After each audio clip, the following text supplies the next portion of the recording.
Fasting does not mean you have to suffer through complete hunger. In fact, there are certain foods you can consume while still maintaining your fasted state. Some of them can even help you burn fat more effectively.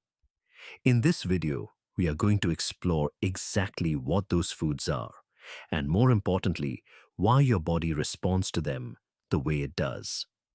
Before we dive in, this is educational content, not medical advice. Please consult your healthcare professional before starting any fasting protocol.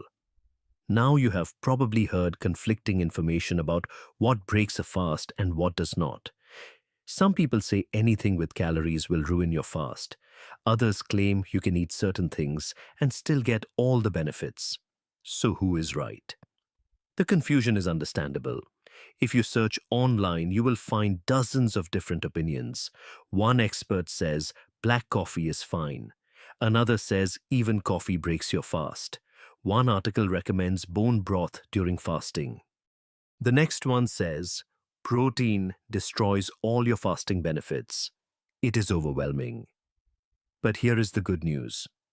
The answer lies in understanding one simple concept. And once you understand this, everything else will make sense. You will no longer need to memorize lists of approved and forbidden foods. You will understand the why behind each recommendation, and that understanding will give you the flexibility to make informed decisions based on your own goals. When you stop eating, your body goes through a remarkable transformation. Normally, your body runs on glucose, the sugar from the food you eat. Every time you have a meal, your digestive system breaks down carbohydrates into glucose. That glucose enters your bloodstream and gets delivered to your cells for energy. This is your body's preferred fuel source when food is readily available. But when food stops coming in, your body needs to find another fuel source. It cannot simply shut down. Your brain alone requires a constant supply of energy to function. So your body activates a backup system that has kept humans alive through famines and food shortages for thousands of years. Your body turns to your stored fat. Your liver takes that fat and converts it into molecules called ketones. These ketones become an alternative fuel source for your brain and body. In fact, ketones can provide up to 70% of your brain's energy needs during fasting. Some researchers believe the brain actually functions more efficiently on ketones than on glucose. This is the state you are trying to achieve when you fast. You want your body burning fat and producing ketones. But here is the critical part. There is one hormone that controls whether your body can access that stored fat or not. That hormone is insulin. Think of insulin as the switch that controls fat storage. When insulin levels are high, your fat cells are locked. The fat stays inside, and your body cannot use it for energy. Your body will continue burning glucose instead, even if you have plenty of stored fat available. But when insulin levels drop, those fat cells open up. Fat is released into your bloodstream and sent to the liver to be converted into ketones. This is the metabolic switch that makes fasting so powerful. So what raises insulin?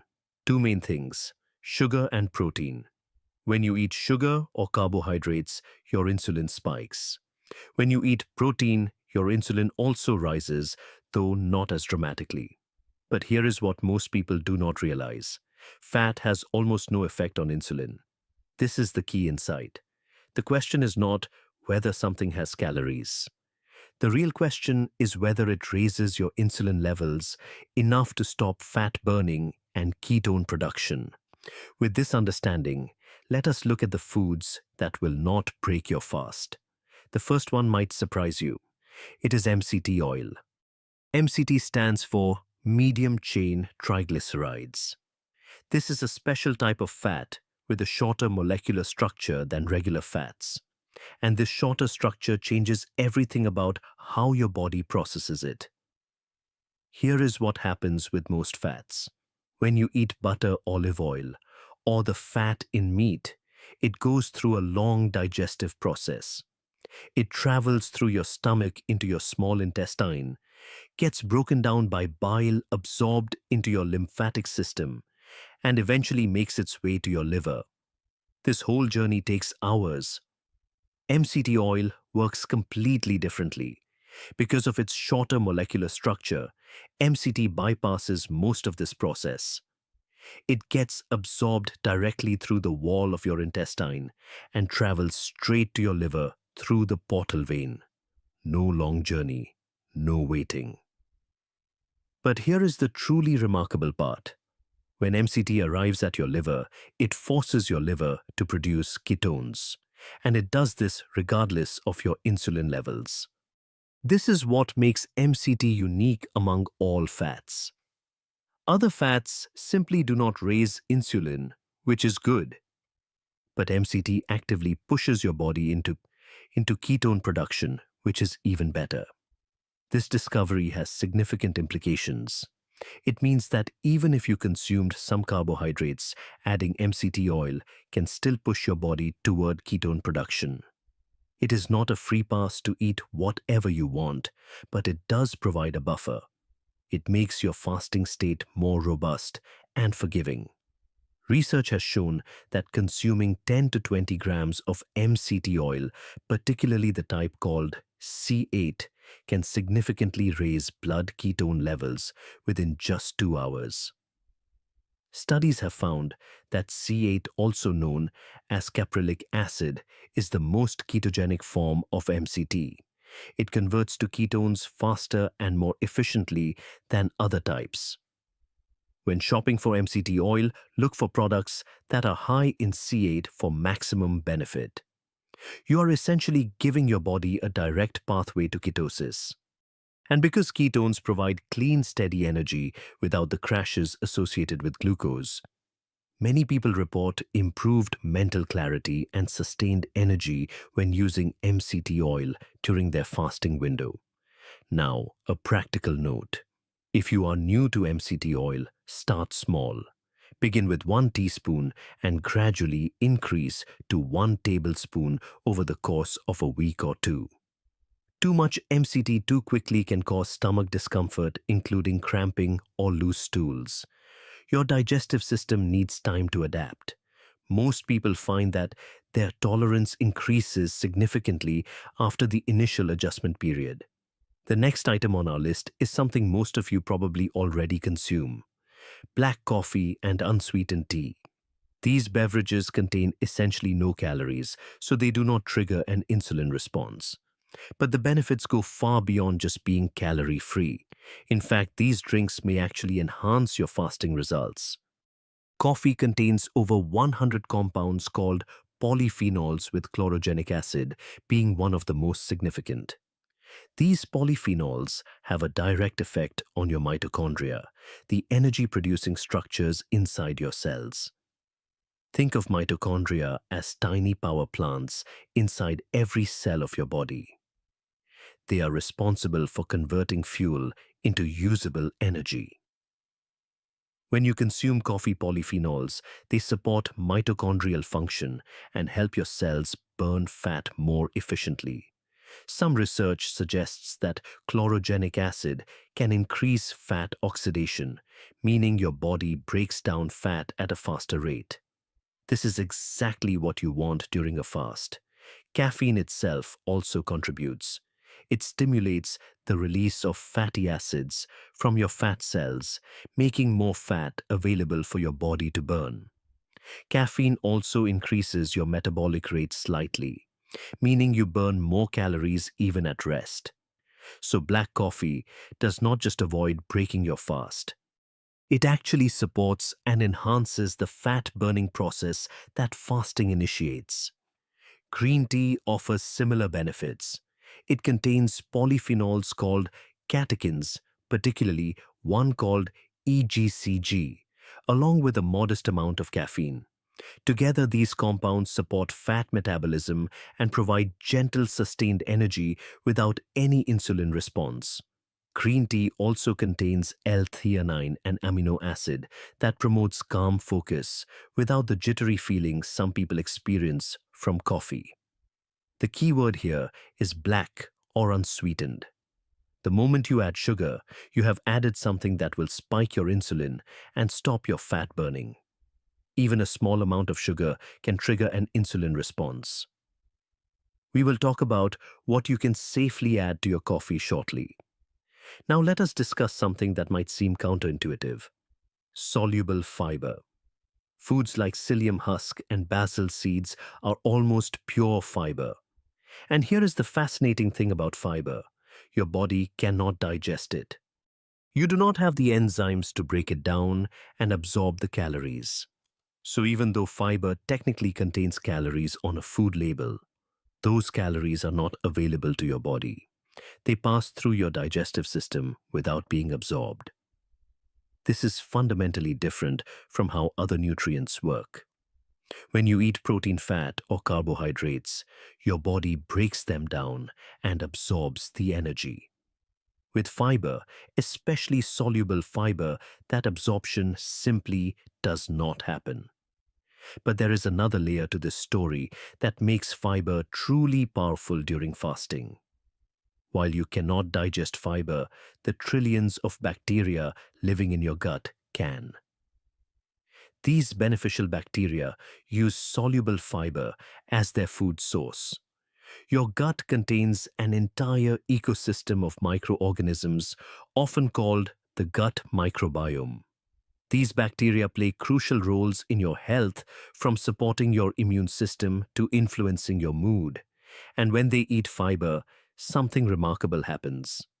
Your gut bacteria produce short-chain fatty acids and trigger the release of hormones called GLP-1 and PYY. These hormones travel to your brain and send a powerful message. They tell your brain that you are full, that your needs are being met, that you do not need to search for food.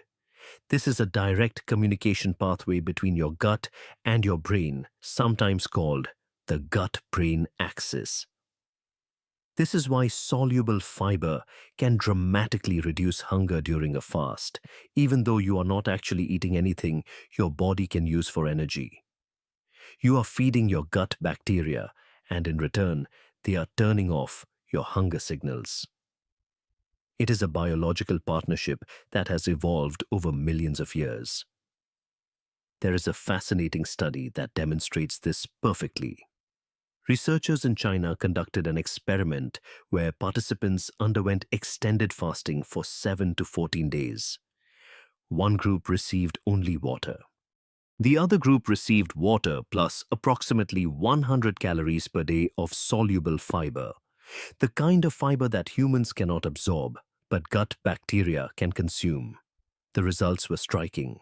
The group with fiber reported manageable hunger sensations throughout the entire fasting period. They were able to complete 7 days, and some even extended to 12 or 13 days of fasting. The water-only group experienced much more intense hunger. The researchers concluded that by feeding the gut bacteria, participants could significantly reduce the suffering typically associated with extended fasting. This gives you a powerful tool. If you struggle with hunger during your fasting window, a teaspoon of psyllium husk mixed in water can help. You are not breaking your fast. You are simply quieting your hunger by communicating with your gut bacteria. Now let us address the question many of you are asking. What about adding something to your coffee? Here is where heavy cream comes in. Heavy cream is almost entirely fat. It contains virtually no sugar and very little protein. Because of this composition, it does not trigger a significant insulin response. A tablespoon of heavy cream in your coffee will not kick you out of ketosis. There is one small consideration. The fat in heavy cream can bind to some of the polyphenols in your coffee, making them slightly less available to your body. So you might lose a small portion of those polyphenol benefits. But the fast itself remains intact. The important thing is portion control. 1 tablespoon of heavy cream contains about 50 calories. That is generally acceptable. But if you start pouring 3 or 4 tablespoons, you are no longer fasting. You are drinking a liquid breakfast. Keep it to a small amount and you will be fine. Now what about nuts? This is where we have some interesting science to discuss. You might think nuts would break a fast because they contain protein and some carbohydrates. But research suggests the situation is more nuanced. In 2021, Dr. Valter Longo, the director of the Longevity Institute at the University of Southern California, conducted a randomized controlled study with 105 adults. He wanted to answer a specific question. Can you eat something during a fast without breaking the fasted state? His team tested a nutrition bar made primarily from nuts, including almonds, macadamia nuts, and pecans. Participants consumed this bar during a 15-hour overnight fast. The researchers then compared their ketone levels to a group that only drank water. The results were published in the journal Nutrients. The group that ate the nut-based bar maintained ketone production at levels similar to the water-only group. They did not break their fast. At the same time, they reported less hunger and found fasting easier to sustain. The explanation lies in the composition of certain nuts. Macadamia nuts, Brazil nuts, and pecans have very high fat content and relatively low protein. A small handful of these nuts may not trigger enough of an insulin response to stop ketone production. However, there is an important warning here. You must choose plain raw or simply roasted nuts. The moment you see flavored nuts like sea salt and pepper chili lime or honey roasted, you need to assume they contain hidden sugars. Those sugars will spike your insulin and break your fast. Stick to plain nuts. Keep the portion small, about a handful, and choose varieties that are highest in fat and lowest in protein. Now we need to address the controversial items: bone broth and collagen. You have probably seen conflicting information about these. Some experts say they are fine. Others say they break your fast. Who is right? Here is the honest answer. Both contain protein, and protein does raise insulin. So technically they do have an effect on your fasted state. But the full picture is more nuanced. The degree of insulin response depends on the amount of protein consumed. A small amount of protein, generally under 50 calories or about 10 to 15 grams, may not be enough to completely shut down fat burning and ketone production. So here is how to think about it. If your primary goal is fat loss, a small serving of bone broth or a scoop of collagen in your coffee is probably acceptable. You might experience a slight reduction in the depth of your fast, but you will still be burning fat. However, if your primary goal is maximizing autophagy, the cellular cleaning and recycling process that happens during fasting, then protein of any kind is best avoided. Autophagy is more sensitive to protein intake than ketone production is. There is one additional benefit to bone broth worth mentioning. Quality bone broth contains electrolytes including sodium, potassium, and magnesium. During extended fasting, your body can lose these minerals. Bone broth can help replenish them and prevent symptoms like dizziness, fatigue, or muscle cramps that sometimes occur during longer fasts. Before we wrap up, let me quickly mention a few things that seem safe but actually are not. Chewing gum, even sugar-free varieties, can be problematic. The act of chewing sends signals to your brain that food is coming. This can activate digestive processes and potentially affect your fasted state. Many supplements and powders marketed for fasting contain hidden sugars or protein. Always read the ingredient label. Look for anything ending in "oze", like dextrose or maltose. Check for protein isolates or amino acids. These will break your fast. Flavored beverages that claim to be 0 calorie sometimes contain ingredients that can trigger an insulin response. Plain water, black coffee, and unsweetened tea remain your safest options. Now let me be clear about something important. Not everyone should practice extended fasting. If you are pregnant or breastfeeding, if you have a history of eating disorders, if you have diabetes, and use insulin, if you have kidney disease, or if you are underweight, please consult with your doctor before attempting any fasting protocol. And for anyone, if you experience severe dizziness that does not resolve with water, heart palpitations, confusion, or persistent nausea, end your fast immediately and seek medical advice. So let us bring this all together.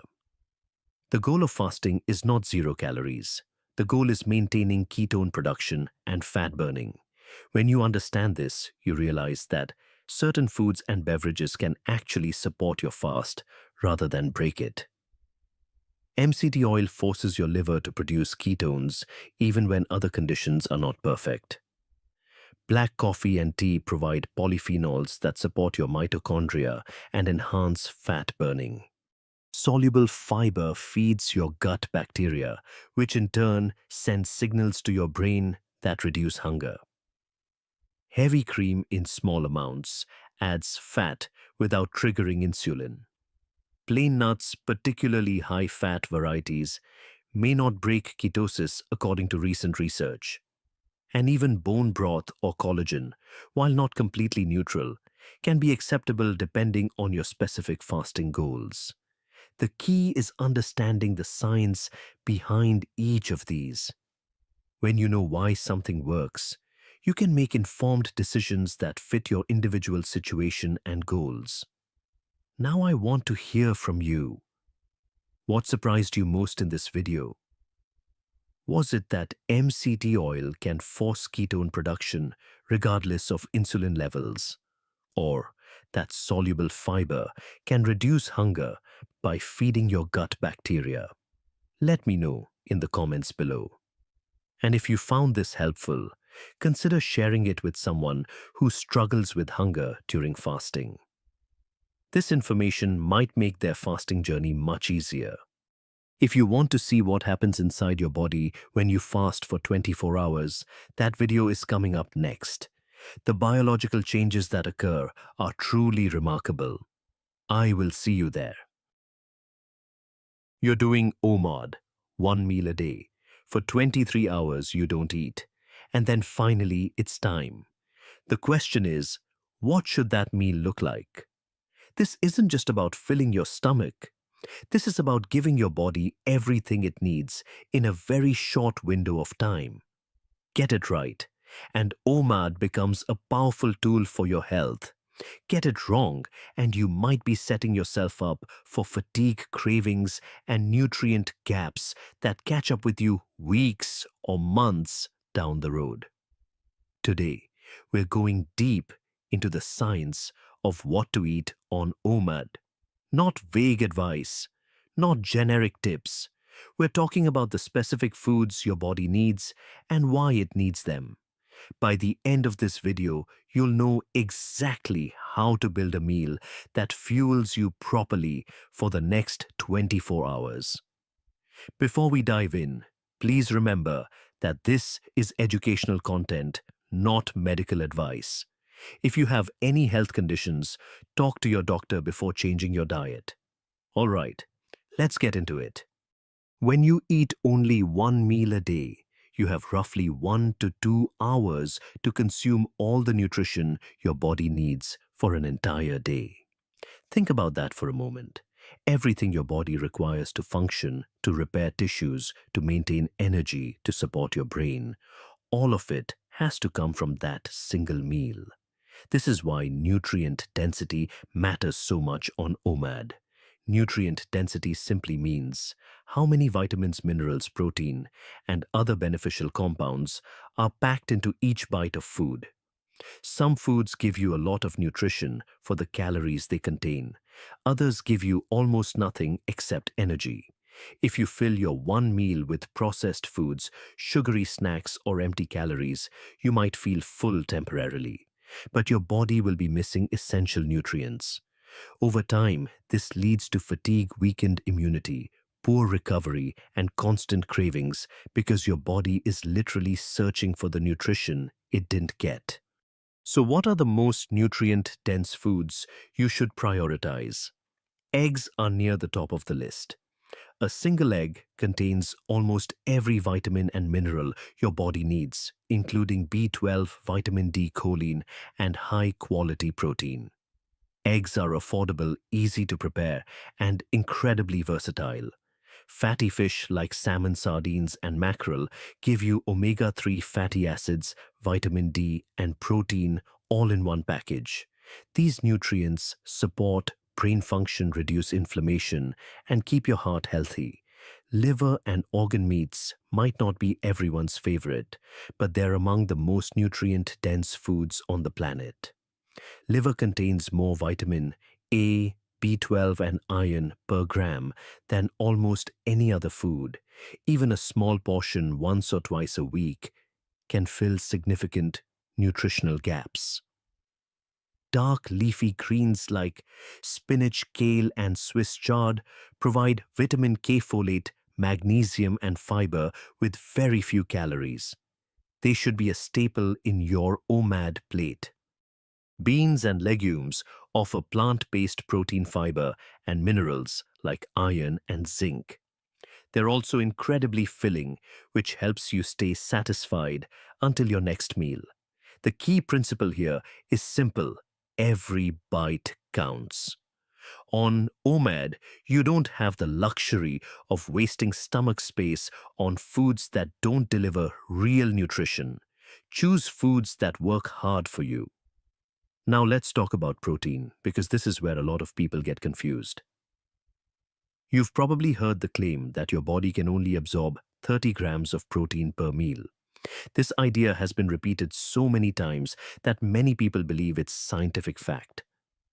But here's the truth. It's not accurate. Your intestines don't work like a stopwatch. When you eat protein, your digestive system breaks it down into amino acids and absorbs them gradually over several hours. If you eat 100 grams of protein in a single meal, your body doesn't throw away the excess. It processes everything just at a slower pace. Research supports this. A controlled trial conducted by the US Department of Agriculture and the National Institute on Aging had participants consume all their daily calories in just one meal, eaten within a 4-hour window in the early evening. These participants maintained their body composition throughout the study. They didn't lose muscle mass from eating all their protein at once. So how much protein should you aim for in your OMAD meal? A good target is around 1.6 to 2.2 grams of protein per kilogram of body weight. For someone weighing 70 kilograms, that's roughly 110 to 150 grams of protein per day. To hit these numbers, you might need to eat 200 to 300 grams of meat, fish, or other protein sources. What are the best protein sources for OMAD? Ground beef is excellent because it's easier to eat in larger quantities than steak. You can consume a lot more ground beef comfortably than you can chew through the equivalent amount of steak. Fatty fish like salmon and tuna give you protein plus omega-3s in one package. Eggs remain a fantastic option. 3 or 4 eggs can contribute significantly to your daily protein needs. Greek yogurt and skyr are often overlooked. A single cup of skyr contains around 27 grams of protein. Pair it with some nuts and berries, and you have a protein-rich addition to your meal. For plant-based eaters, tofu, tempeh, and legumes can provide substantial protein, though you may need to eat larger portions to match animal sources. If you're struggling to eat enough protein in one sitting, consider adding a whey protein shake alongside your meal. It's an easy way to boost your intake without making your plate overwhelming. Now let's discuss fat and why it's absolutely essential for your OMAD meal. Your brain is roughly 60% fat by dry weight. It literally needs fat to function properly. Beyond brain health, fat plays another crucial role that many people don't realize. Vitamins D, E, and K are fat soluble. This means your body can only absorb them when they're consumed alongside fat. If you eat a salad full of vitamin K rich greens but don't include any fat, your body won't absorb much of that vitamin K. It will pass right through you. This is why adding olive oil to your salad isn't just about taste. It's about making sure your body can actually use the nutrients in your vegetables. Fat also helps you feel satisfied longer. It slows down digestion and provides steady energy, which is especially important when you're not eating again for 23 hours. What are the best fat sources for OMAD avocados are exceptional. They contain healthy monounsaturated fats, potassium, vitamin E, and fiber all in one food. Olive oil, especially extra virgin, is rich in antioxidants and has been linked to heart health and longevity in numerous studies. Nuts like almonds, walnuts, and macadamias provide healthy fats, plus protein and minerals. Fatty fish gives you omega-3 fatty acids, which most people don't get enough of. Whole eggs with the yolk contain most of the egg's nutrition, including healthy fats and fat-soluble vitamins. When you build your OMAD plate, make sure fat has a place on it. Not because fat tastes good, though it does, but because it helps your body absorb and use the other nutrients you're eating. Here's something fascinating that most people don't consider when thinking about OMAD. The food you eat doesn't just fuel you. It also shapes the trillions of bacteria living in your gut. Your gut microbiome plays a role in digestion, immune function, inflammation, and even your mood. Research has shown that intermittent fasting increases gut microbiota diversity and boosts the abundance of beneficial bacteria. One study found that healthy men who practiced fasting periods of around 16 hours daily had higher levels of beneficial bacteria called Lactospiraceae. This type of bacteria has been linked to lower risk of cancer and inflammatory bowel disease. But here's the key insight: what you eat. When you break your fast determines which bacteria flourish and which ones decline. If you feed your gut processed foods and sugar, you encourage the growth of bacteria associated with inflammation and disease. If you feed it fiber-rich whole foods, you support the bacteria linked to health and longevity. So what should you eat to support a healthy gut during OMAD? Fiber from vegetables is essential. Broccoli, spinach, carrots, Brussels sprouts, and other vegetables provide the prebiotic fiber that feeds beneficial bacteria. Fermented foods like kimchi, sauerkraut, yogurt, kefir, and miso contain live beneficial bacteria that can enhance your microbiome diversity. Beans and legumes are particularly powerful because they contain resistant starch and prebiotic fiber that specifically nourish good gut bacteria. Garlic and onions are natural prebiotics that support bacterial diversity. One note of caution: if you're not used to eating a lot of fiber, increase your intake gradually. Adding too much fiber too quickly can cause bloating and discomfort. Give your gut time to adjust. Now we need to talk about something that many OMAD practitioners overlook until they start feeling terrible: electrolytes. Electrolytes are minerals like sodium, potassium, and magnesium that carry electrical charges in your body. They're essential for basic life functions, including maintaining electrical neutrality in cells and generating the signals that allow your nerves and muscles to work. When you fast for extended periods, your body excretes electrolytes faster than usual, especially through urine. If you don't replace them, you can experience fatigue, headaches, muscle cramps, brain fog, and even heart palpitations. The three most important electrolytes to focus on are sodium, potassium, and magnesium. Sodium helps regulate fluid balance throughout your body. Most people get enough sodium from regular food, but during fasting your needs may increase. Adding a bit of salt to your OMAD meal or including naturally salty foods like pickles or olives can help maintain your levels.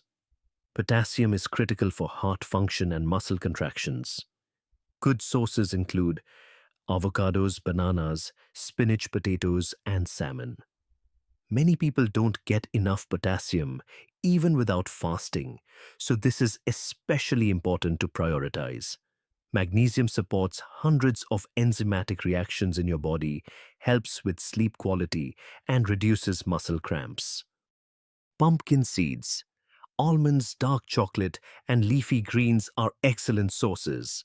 If you exercise while fasting, electrolyte replacement becomes even more important because you lose additional minerals through sweat. A practical approach is to include electrolyte-rich foods in your OMAD meal as standard practice. Avocado, leafy greens, nuts, and a reasonable amount of salt will cover most of your needs. If you're still experiencing symptoms like fatigue or cramping, you might consider a sugar-free electrolyte supplement. Here's something interesting to consider. What can we learn from the people who live the longest, healthiest lives on Earth? Dan Buettner, an explorer and journalist for National Geographic, spent over 20 years studying places where people regularly live past 100 years old. Working with researchers from the University of Minnesota and the National Institute on Aging, he identified 5 regions called Blue Zones: Okinawa in Japan, Sardinia in Italy, Nicoya in Costa Rica, Icaria in Greece, and Loma Linda in California. What did these long-lived populations have in common when it came to diet? A meta-analysis of 154 dietary surveys across all 5 blue zones found that 95% of centenarians ate plant-based diets that included plenty of beans. The classic Sardinian diet consists of whole-grain bread, beans, garden vegetables, and fruits. Meat is largely reserved for Sundays and special occasions.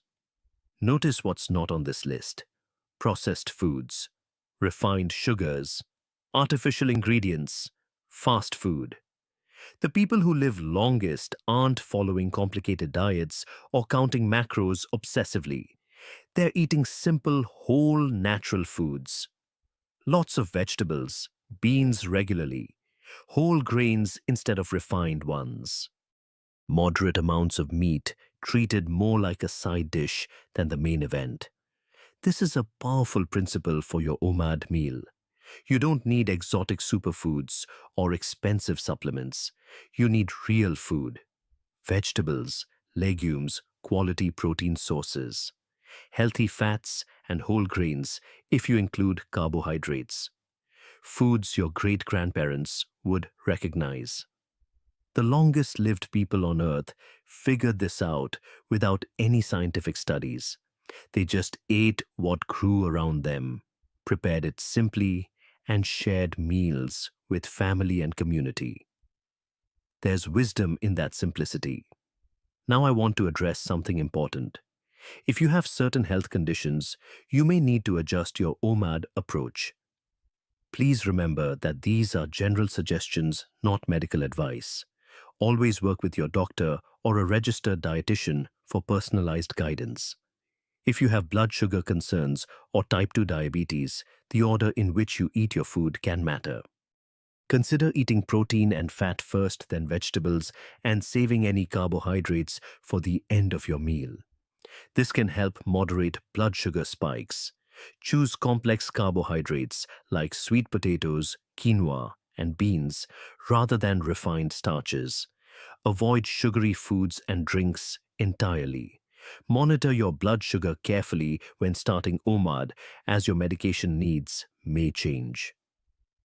If you deal with joint issues or inflammatory conditions like arthritis, focus on anti-inflammatory foods. Fatty fish rich in omega-3s can help reduce inflammation. Turmeric and ginger have natural anti-inflammatory properties. Colorful vegetables provide antioxidants that combat oxidative stress. Try to minimize fried foods, added sugars, and highly processed items, as these can promote inflammation.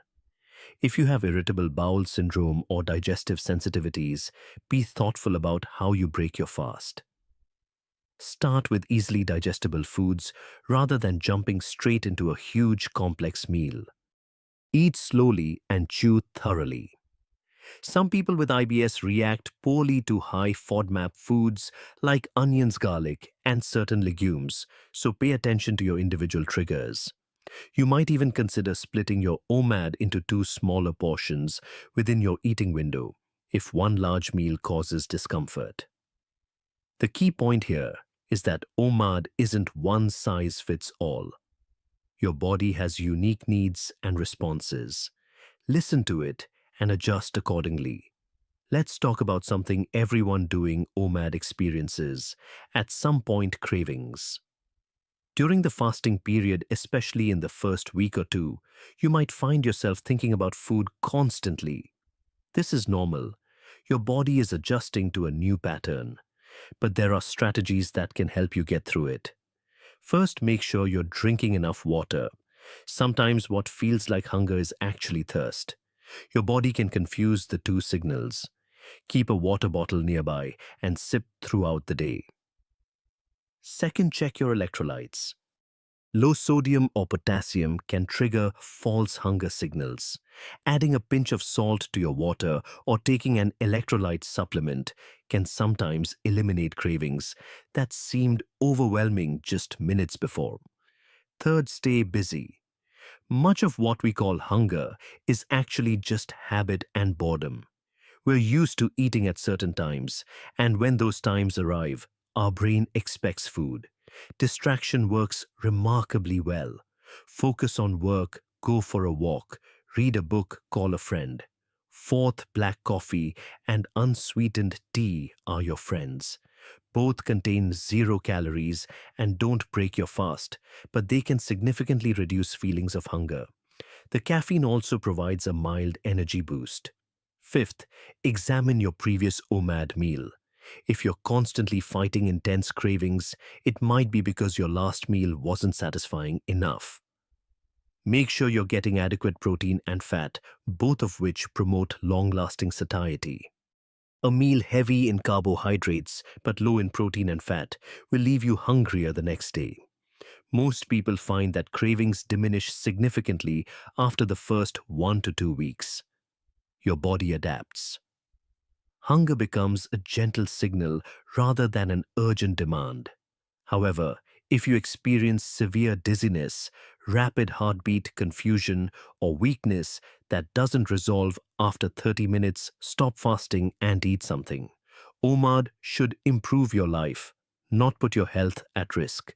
Here's perhaps the most important thing I want you to take away from this video. There are no rigid rules that work for everyone. What works perfectly for one person might not work at all for another. Some people thrive on OMAD with a ketogenic approach, eating very few carbohydrates. Others feel terrible without carbs and do much better including rice, potatoes, or other starches in their meal. Some people prefer eating their one meal at lunch. Others function best with an evening meal. There's no universally correct answer. Research from the Danish twin study established that only about 20% of how long the average person lives is dictated by genes. The other 80% comes from lifestyle and environment. This means you have enormous control over your health outcomes. But it also means you need to find what works for your unique body and circumstances. The way to do this is through experimentation and observation. Try an approach for 2 to 4 weeks. Pay attention to your energy levels, your mood, your sleep quality, your digestion, your mental clarity. If something isn't working, adjust. If something feels great, keep doing it. OMAD is a tool, not a religion. The goal isn't to follow a perfect protocol. The goal is to feel healthy, energetic, and sustainable long term. If a strict 1 hour eating window feels too restrictive, maybe a 2 hour window works better for you. If eating in the evening disrupts your sleep, try moving your meal earlier in the day. Your body will tell you what it needs if you learn to listen. So let's bring this all together. Your OMAD meal should include adequate protein to maintain muscle and keep you satisfied. It should include healthy fats for brain function, hormone production, and absorption of fat-soluble vitamins.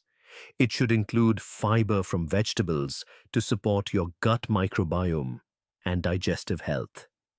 It should include sufficient electrolytes to prevent fatigue cramps and brain fog.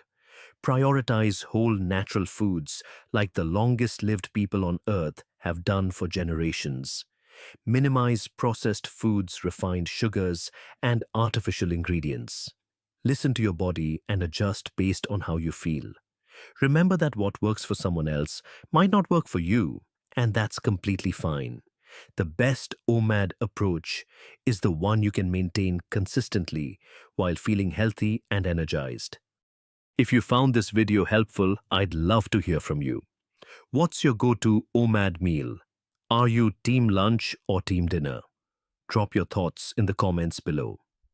And if you know someone who's trying OMAD and struggling with what to eat, share this video with them. It might be exactly what they need. For more science-based content on fasting and nutrition, subscribe to the channel and turn on notifications so you don't miss our upcoming videos. Next time, we'll explore the mistakes people make when breaking a fast and how those mistakes can undo all your hard work. You won't want to miss it. Thanks for watching, and I'll see you in the next one. You're fasting. Hours have passed since your last meal. Your stomach is quiet, your body is working, and you reach for something to drink. But here's the question that stops. Many people will that drink support everything your body is doing right now? Or will it quietly undo all your progress? This is a question that confuses a lot of people. And honestly, there's so much conflicting information out there. Some people say coffee breaks your fast. Others say it's perfectly fine. Some drink diet soda because it has 0 calories. But is that really safe during a fast? Not all drinks are created equal when it comes to fasting. Some actually help your body burn more fat and clean out damaged cells faster. Others, even ones marketed as 0 calorie, can stop these benefits in their tracks without you even realizing it. Today we're going through exactly what you can and cannot drink during fasting. But more importantly, we're going to explain the science behind each one. By the end of this video, you won't just know what to drink. You'll understand why it matters so you can make smart decisions on your own. Before we dive in, a quick note: this is educational content, not medical advice. If you have health conditions, talk to your doctor before starting any fasting protocol. All right, let's start with the foundation. Before we go through each type of drink one by one, you need to understand one basic principle. This principle is the key to everything. Once you understand it, you can evaluate any drink on your own. When you fast, the most important thing happening inside your body is that your insulin levels drop. Insulin is a hormone. Your pancreas releases it every time you eat, especially when you eat carbohydrates and protein. Here's how it works in simple terms. When insulin is high, your body is in storage mode. The energy from your food gets pushed into your cells. Fat stays locked in place in your fat tissue. Your body is busy processing and storing the food you just ate. It's not burning anything, it's saving. But when insulin drops low, and this happens when you stop eating for several hours, everything changes. Your body switches from storage mode to burning mode. It starts using stored energy. It begins pulling fat out of your fat cells and burning it for fuel. And it starts a process where your cells clean out damaged and broken parts, recycling them into useful components. This cellular cleanup is one of the most powerful benefits of fasting. So this is why fasting works. Low insulin, low insulin equals fat burning plus cellular cleanup. These two things happen together when insulin stays low for extended periods. This is the metabolic state you're trying to achieve and maintain. Now here's the key insight that will guide everything else in this video. When we evaluate any drink, the most important question is simple. Does it raise insulin? If the answer is yes, that drink will interrupt your fasting benefits. The fat burning slows down or stops. The cellular cleanup pauses. If the answer is no, you're safe. You can drink it without worrying about losing your progress. Keep this principle in mind as we go through each drink. It will make everything clear. Let's start with the safest options first. Water is the most obvious and safest choice. No calories, no protein, no carbohydrates. Water does not affect insulin at all. You can drink as much water as you want during your fast. This one is completely straightforward. But there's something important you need to know about water and fasting. Something that explains why many people feel terrible during their first few fasts. When you fast, your body excretes more sodium and potassium through your urine than it normally does. This is a natural process. Your kidneys work differently when you're not eating. According to research published in the American Journal of Medicine, during the first 24 hours of fasting alone, your body can lose anywhere from 1,100 to 5,700 milligrams of sodium. That's a significant amount of minerals leaving your body. This sodium loss is why you might feel dizzy, tired, weak, or get headaches during the first days of fasting. Many people think this means they need food, but that's not the case. It's because you're losing minerals faster than you're replacing them. The solution is simple electrolytes. Electrolyte supplements that don't contain calories or sugar are completely safe during fasting. We're talking about sodium, potassium, and magnesium. You can find these as tablets or powders that dissolve in water. These electrolytes do not trigger insulin. They contain no calories. They just replace what your body is losing naturally. And they help you maintain your energy, avoid headaches, and feel normal during your fast. This is why experienced fasters always keep electrolytes nearby.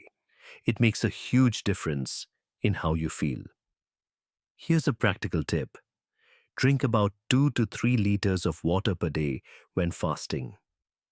And if you're fasting for more than 24 hours, adding electrolytes becomes especially important. Don't skip this step. One safety note here. If you experience severe dizziness that lasts more than 30 minutes, even after drinking water and taking electrolytes, that's your body sending you a message. Something is wrong. Stop your fast and consult a healthcare professional. Listen to your body.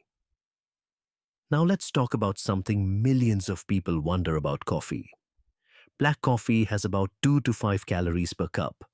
This tiny amount is not enough to trigger any meaningful insulin response. So from an insulin perspective, black coffee is completely safe during fasting.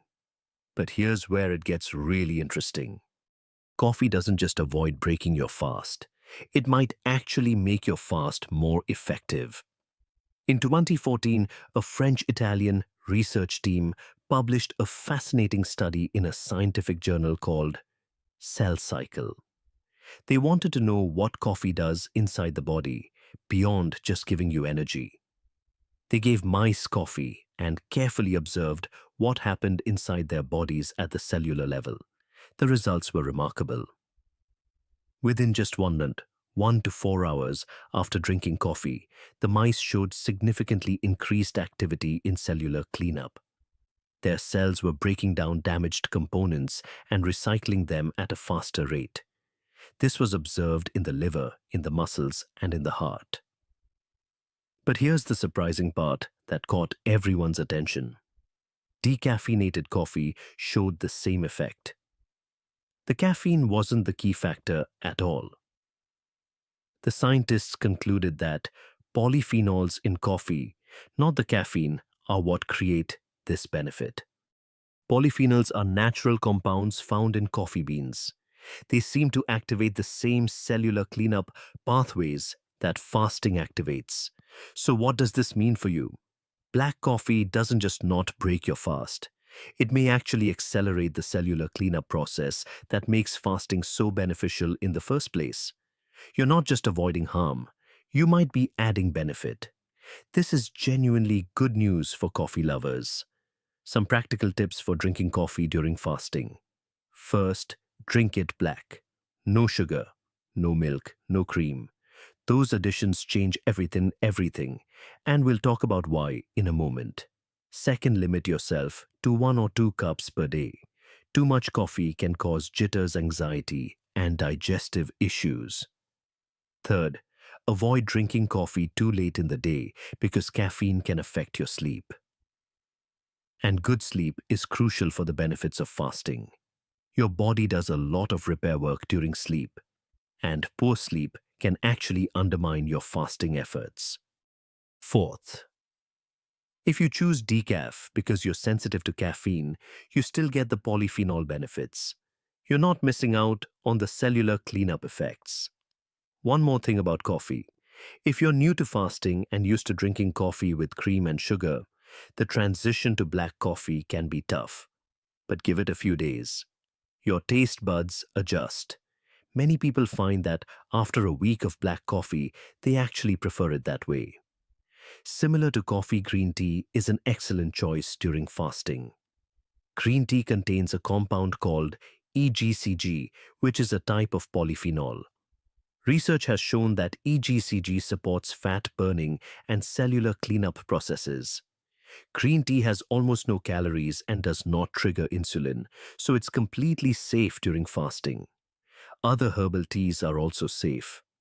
Ginger tea, peppermint tea, chamomile tea, and most other herbal teas contain virtually no calories and don't affect insulin. You can drink them freely during your fast. The key rule is simple: don't add sugar or honey. The moment you add sweeteners, you're adding carbohydrates, and carbohydrates raise insulin. Keep your tea plain. One helpful note: ginger tea can actually help reduce feelings of nausea that some people experience during longer fasts. If your stomach feels unsettled, ginger tea is a good option. Apple cider vinegar is a slightly different choice, but it can be helpful during fasting. Apple cider vinegar contains acetic acid. This is the compound that gives vinegar its sour taste. And research has shown that acetic acid may help improve how your body responds to insulin. A comprehensive meta-analysis published in 2025 in a journal called Frontiers in Nutrition looked at multiple studies on apple cider vinegar. The conclusion was that apple cider vinegar reduced fasting blood sugar by about 22 milligrams per deciliter in patients with type 2 diabetes. This is a meaningful reduction that suggests apple cider vinegar may support blood sugar control. Apple cider vinegar has almost no calories, so it doesn't break your fast from an insulin perspective. Here's how to use it properly. Take 1 to 2 tablespoons and dilute it in a full glass of water. This is important because straight vinegar is harsh. Also use a straw when you drink it. Vinegar is acidic, and over time it can erode your tooth enamel.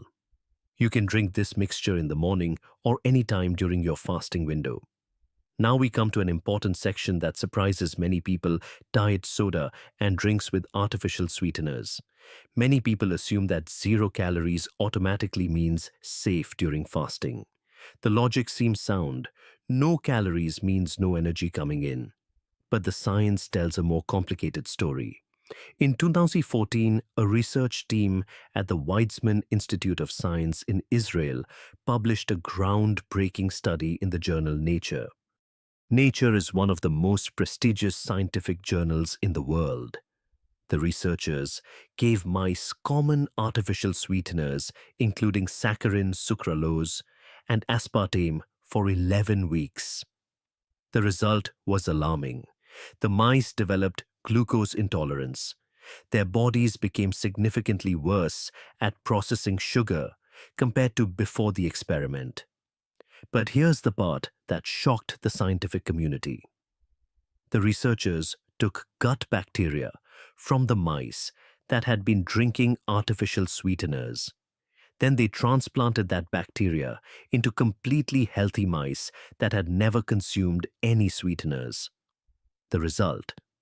The healthy mice also started developing blood sugar problems, just from receiving the gut bacteria from sweetener-consuming mice. This proved that artificial sweeteners were changing the composition of gut bacteria in a harmful way, and those changes in gut bacteria were causing the metabolic problems. The researchers went further. They tested this in humans. They had 7 healthy people consume saccharin for just 6 days. The result, 4 out of 7 people developed measurable disturbances in their blood sugar regulation. So what does this mean for fasting? Artificial sweeteners may not contain calories, but they affect your body in other ways. They can disrupt your gut bacteria. They can influence how your body processes sugar over time. These effects happen even when you're not eating sugar. The bottom line is clear. It's best to avoid diet soda and drinks with artificial sweeteners during fasting. 0 calories does not mean 0 impact. Your body is more complex than a simple calorie equation. Some researchers also believe that the sweet taste of artificial sweeteners triggers a response from your body. Your taste buds detect something sweet, and your body starts preparing for incoming calories. It releases certain signals. It gets ready to process food. But that food never arrives. This mismatch between expectation and reality may create confusion in your body's signaling systems over time. While more research is needed on this specific mechanism, it adds another reason to be cautious. Now let's cover things that definitely break your fast. There's no gray area with these. Alcohol. Your liver is the organ that produces ketones. Ketones are the fuel your body makes from fat when you're fasting. But when you drink alcohol, your liver has to stop what it's doing. Alcohol is toxic to your body, so your liver must prioritize processing it first. While your liver is dealing with alcohol, it completely stops producing ketones. Fat burning gets interrupted. Additionally, alcohol stresses your liver significantly. Bone broth. Many people think bone broth is safe during fasting because it's liquid, not solid food. This seems logical, but it's incorrect. Bone broth contains omega-6, about 5 grams of protein per cup. That might not sound like much, but protein has a specific effect on your body. It activates a signal called mTOR. When mTOR is activated, it tells your cells to focus on building rather than cleaning. The cellular cleanup process requires mTOR to be turned off. But protein, even the relatively small amount in bone broth, turns mTOR back on. The cleanup stops. So bone broth definitely breaks your fast. Save it for your eating window where it can actually be beneficial. Fruit juice, regular soda, and coconut water all contain 11 to 16 grams of sugar per cup. Sugar raises insulin immediately and dramatically. 1 glass completely ends your fasted state. Milk contains about 12 grams of carbohydrates per cup in the form of lactose. This triggers a significant insulin response. Milk breaks your fast. Some drinks fall into a gray area. They don't completely break your fast in terms of insulin, but they may affect some of the benefits depending on what your goals are. Heavy cream is almost pure fat. And here's an important fact about fat. Pure fat does not trigger insulin. So technically adding a small amount of heavy cream to your coffee keeps you in a fasted state from an insulin perspective. However, there's a catch you need to understand. When you consume fat, your body will burn that incoming fat first. It will burn the fat from the cream instead of burning the fat stored in your body. This is just how your body prioritizes fuel sources. If your goal is weight loss, heavy cream slows your progress because you're not tapping into your stored fat. But if your goal is primarily keeping insulin low, or if you need something to help you fast longer without feeling deprived, a small amount may be acceptable for you. It depends on what you're trying to achieve. Know your goal and then decide accordingly. Bulletproof coffee works the same way. This is coffee blended with butter or MCT oil. Many people use it because it helps them feel full for longer hours. It can also support mental clarity and focus, which some people find helpful during longer fasts. But it will slow the burning of your own body fat since you're providing fat from an external source. Again, it comes down to your priorities. Lemon water is generally fine. A few drops of lemon juice has negligible calories and doesn't affect insulin. Lemon also contains citrate, which may help prevent kidney stones. Lemon water is safe during fasting. Let's bring everything together now. Safe drinks that can support fasting water. Water with sugar-free electrolytes. Black coffee. Green tea. Unsweetened herbal teas and diluted apple cider vinegar. These either have no effect on insulin or may actually enhance fasting benefits. Drinks you should avoid diet soda and anything with artificial sweeteners. Despite 0 calories, they can disrupt gut bacteria and affect sugar processing over time. Drinks that definitely break your fast: alcohol-bone broth, fruit juice, regular soda, coconut water, and milk. Gray area drinks, heavy cream, and bulletproof coffee. They don't raise insulin but slow burning of your own body fat. Remember the basic principle: fasting works because insulin stays low. Anything that raises insulin interrupts the benefits. Now that you understand the science, you can make choices that work for you. What surprised you more? That coffee might enhance fasting benefits or that diet soda could cause problems despite 0 calories? Let me know in the comments. And here's a debate. Some people swear bulletproof coffee is their fasting secret. Others say any calories stop the benefits. Now that you understand the science, what do you think? Share your thoughts below. One final note: fasting isn't right for everyone. If you're pregnant, breastfeeding, have eating disorder, history, or serious health conditions, please consult a doctor before fasting. Your health comes first.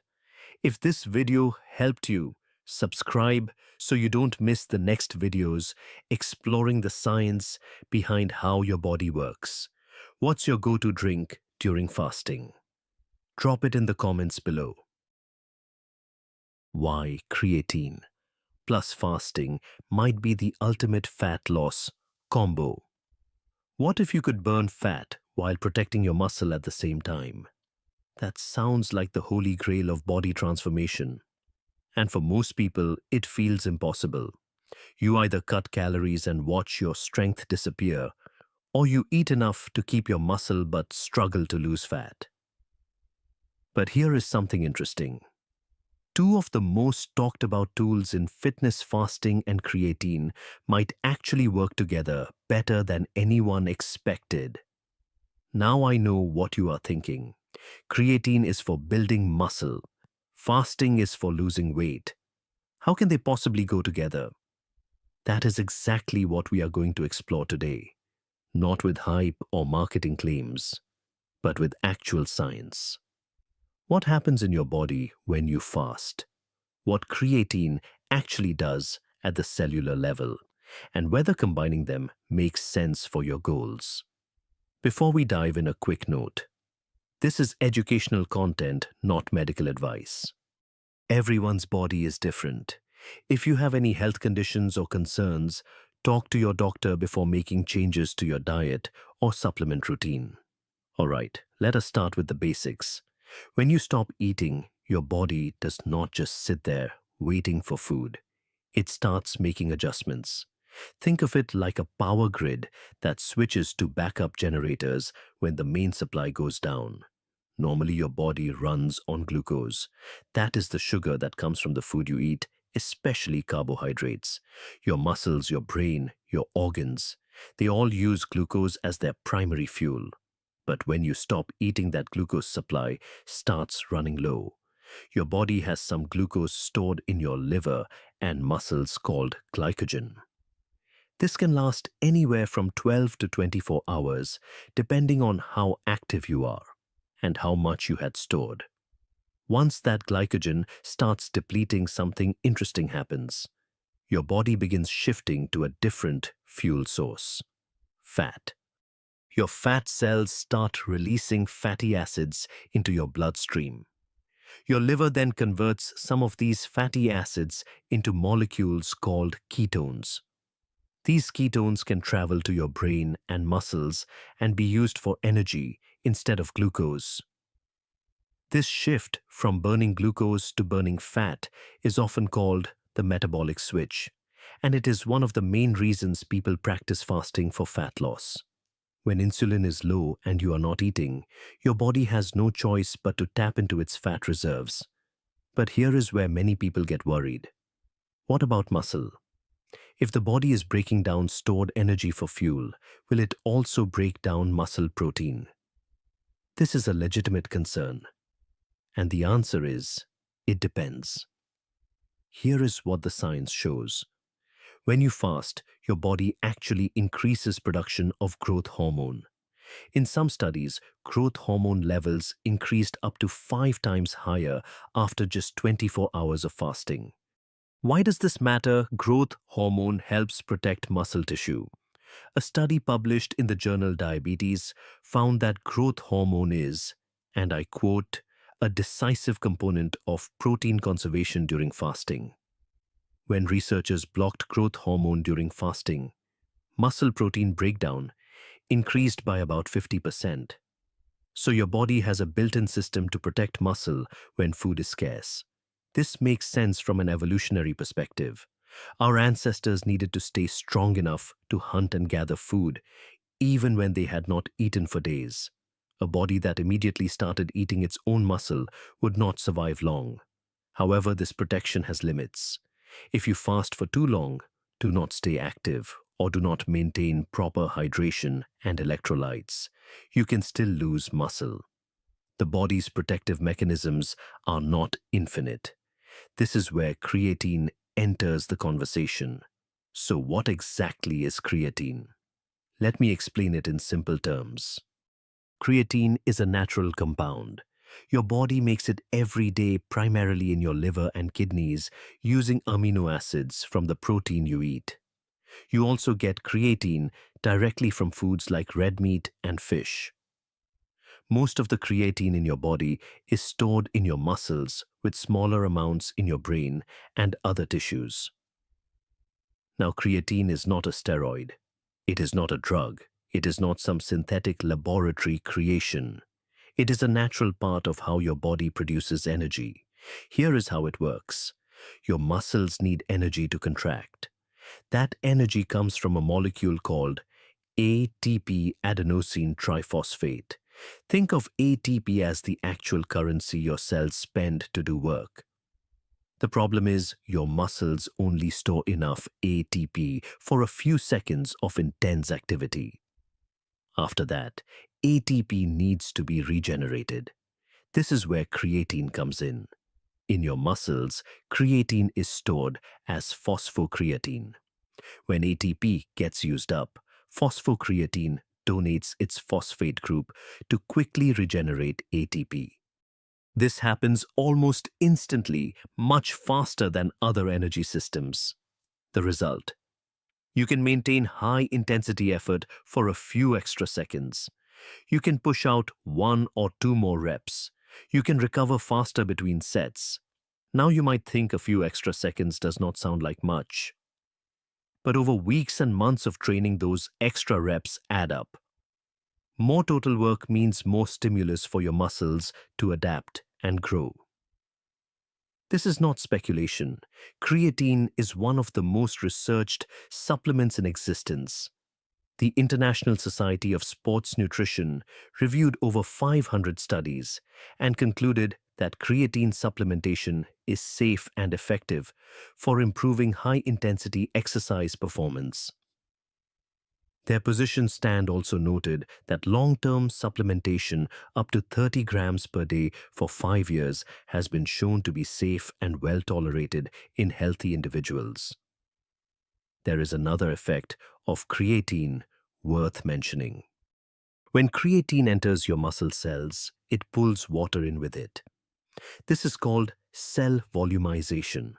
Your muscles hold more water inside their cells, which makes them look fuller. But this is not just cosmetic. Research suggests that this cellular swelling acts as an anabolic signal. It tells the cell that conditions are favorable for growth and maintenance. The cell responds by increasing protein synthesis and decreasing protein breakdown. So creatine does two things that matter for our discussion. It helps you maintain workout intensity, and it may help signal your muscles to stick around. Now comes the big question everyone asks. Does creatine break a fast? To answer this, we need to understand what breaking a fast actually means. When people talk about breaking a fast, they usually mean one of two things: either consuming calories that restart digestion or triggering an insulin response that stops fat burning. Let us look at creatine through both lenses. First, calories. Pure creatine monohydrate contains 0 calories. It is not a protein, not a carbohydrate, not a fat. There is no caloric energy for your body to digest and absorb in the traditional sense. Second, insulin. This is the more important question. Insulin is the hormone that tells your body to stop burning fat and start storing energy. If creatine spiked insulin significantly, it could theoretically interfere with the fat-burning benefits of fasting. Here is what the research shows. Pure creatine monohydrate does not cause a significant insulin response. Studies examining creatine's effect on glucose metabolism found that while creatine may slightly influence glucose handling, it does not trigger the kind of insulin spike that would halt fat oxidation. So from a metabolic standpoint, taking pure creatine during a fast should not stop your body from burning fat. But there is an important condition here. This only applies to pure creatine monohydrate mixed with water, plain tea, or black coffee. If you mix creatine with juice milk, a smoothie, or any product containing calories or sugar, then yes, you are breaking your fast. What about autophagy? This is where things get less clear. Autophagy is a cellular cleaning process where your body breaks down and recycles damaged components. Some people fast specifically to maximize autophagy. Here is the honest answer. We do not have direct research showing whether creatine affects autophagy during fasting. Some experts argue that anything entering your body could potentially influence cellular processes. Others point out that a 0-calorie compound with no insulin effect is unlikely to significantly impact autophagy. The practical takeaway: if your primary goal is deep autophagy or cellular cleansing, you might choose to skip creatine during your fast just to be safe. But if your goal is fat loss while maintaining muscle and workout performance, creatine is unlikely to interfere with those benefits. So how do creatine and fasting actually work together? Let me walk you through the mechanism. When you train in a fasted state, you face a challenge. Your glycogen stores are low. That quick access energy your muscles normally rely on is depleted. Many people find their workouts suffer. They feel weaker, They cannot lift as heavy or do as many reps. This matters because maintaining training intensity is one of the key signals that tells your body to preserve muscle. If you suddenly start lifting much lighter weights, your body may interpret that as a sign that the muscle is no longer needed. This is where creatine becomes useful. Remember, phosphocreatine provides a different energy pathway than glycogen. Even when your carbohydrate stores are low, your phosphocreatine system can still function. By supplementing with creatine, you ensure your phosphocreatine stores stay topped up. The result: you can maintain closer to your normal training intensity even in a fasted or calorie-restricted state. You can still move heavy weights. You can still give your muscles a strong signal that says, "Hey, I need this muscle, keep it around." Let me put this in a simple framework. Preserving muscle during fat loss requires several factors working together. You need the right hormonal environment, which fasting provides through increased growth hormone. You need mechanical tension on your muscles, which comes from training. You need adequate energy for that training, which creatine helps provide. And you need proper hydration and electrolytes to support all of this. Creatine does not replace training. It does not directly build muscle by itself. What it does is help maintain your performance capacity when energy availability is limited. There is some research supporting this combination. One study on resistance trainers in a calorie deficit found that the group taking creatine lost about 1.4% of their fat-free mass, while the placebo group lost about 2.4%. Both groups lost similar amounts of total weight and body fat, but the creatine group retained more muscle. That difference might sound small, but consider this. If you are losing 20 pounds, keeping an extra pound or two of muscle can noticeably affect how you look and how strong you feel at the end. Now, here is an important question. Does creatine work the same way for all types of fasting? The short answer is no. Different fasting approaches have different goals and durations, and creatine fits better with some than others. Let us break this down. Intermittent fasting like 16-8 or 18-6 protocols is where you eat within a set window each day and fast for the remaining hours. This is where creatine fits most naturally.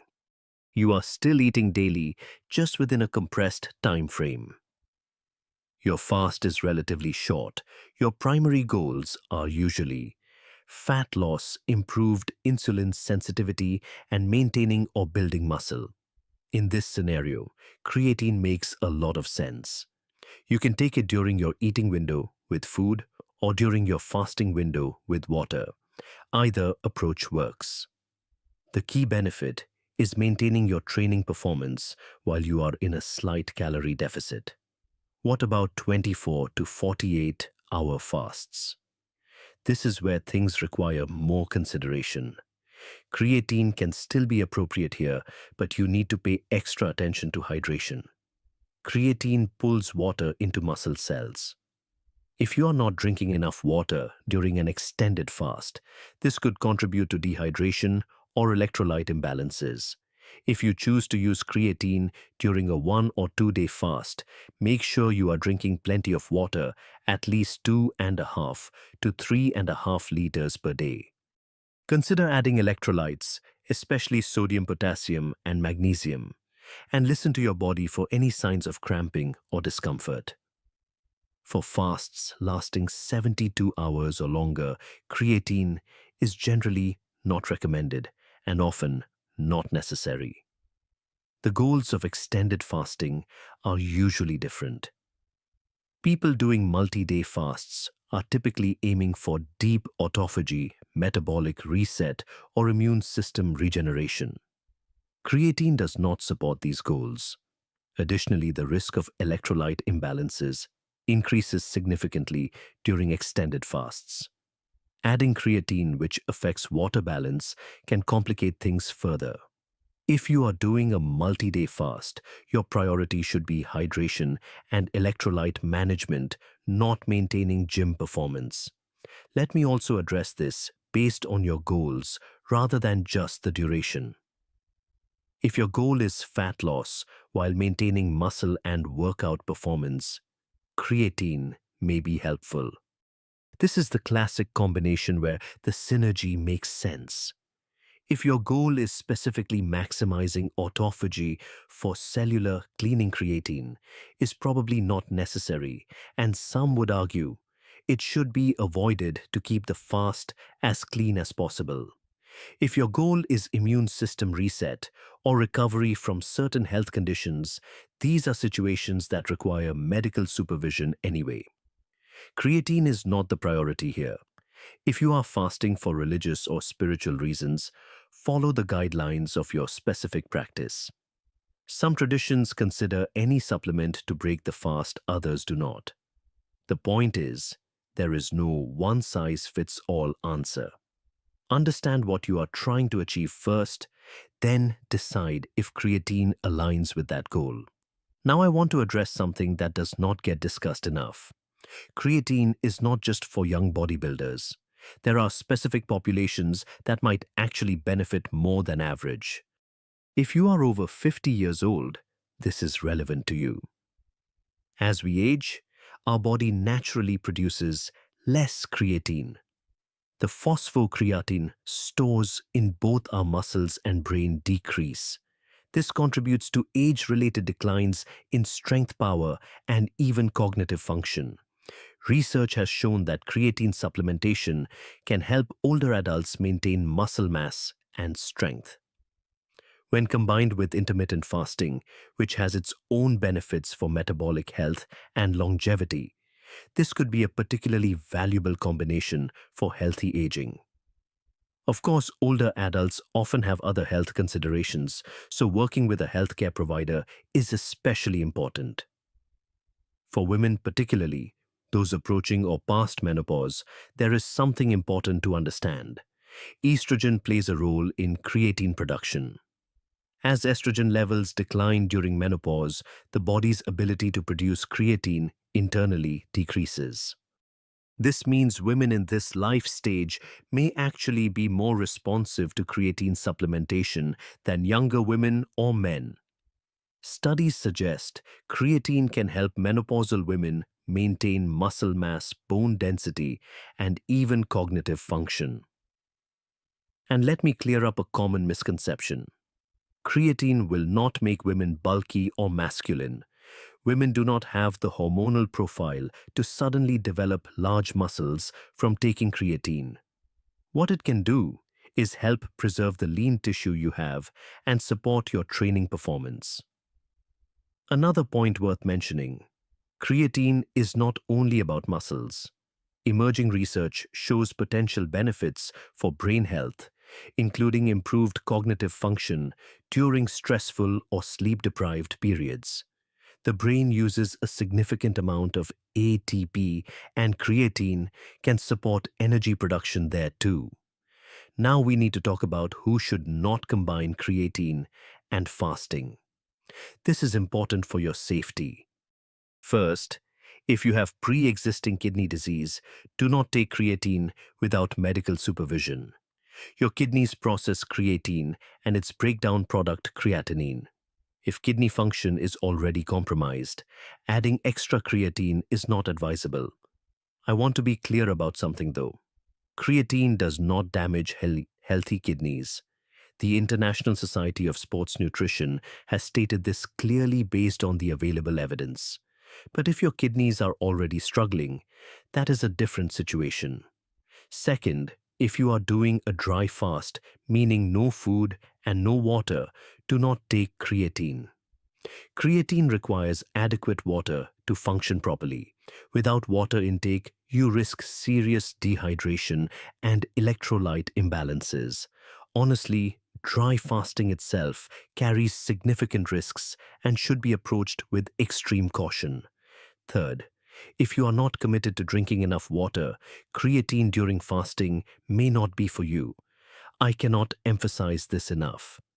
Creatine plus fasting plus inadequate water is a recipe for muscle cramps, headaches, fatigue, and potentially more serious problems.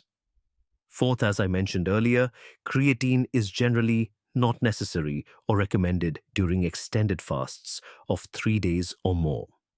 Fifth, if you are pregnant or breastfeeding, there is not enough long-term research on creatine in these populations. It is best to avoid it during these times unless specifically advised by your doctor. Let me also give you some warning signs to watch for. If you experience any of these while combining creatine and fasting, stop and reassess. Severe headaches that do not improve with hydration. Heart palpitations or irregular heartbeat. Significant muscle cramping despite drinking plenty of water. Dizziness or confusion. Dark-colored urine, which indicates dehydration.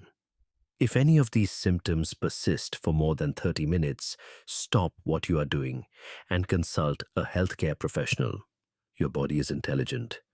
When it sends distress signals, listen to them. The golden rule here is simple. Creatine is a tool, not a magic solution. Your long-term health is more important than any short-term result.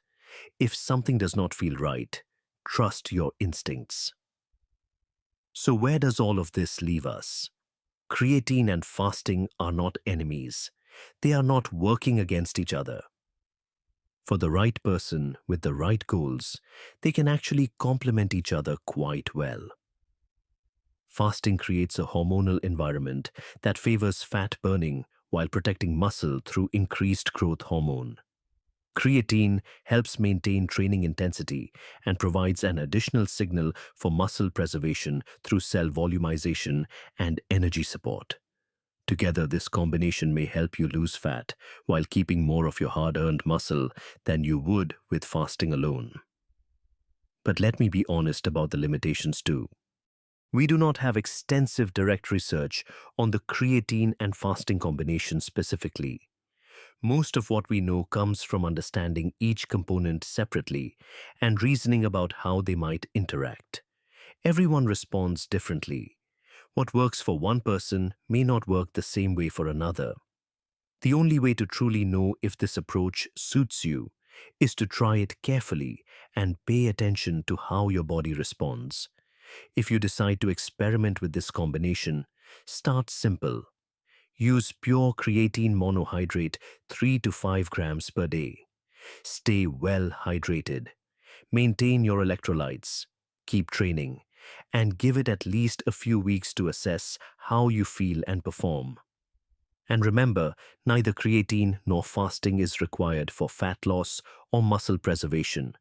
They are tools that might help optimize results, but the fundamentals still matter most.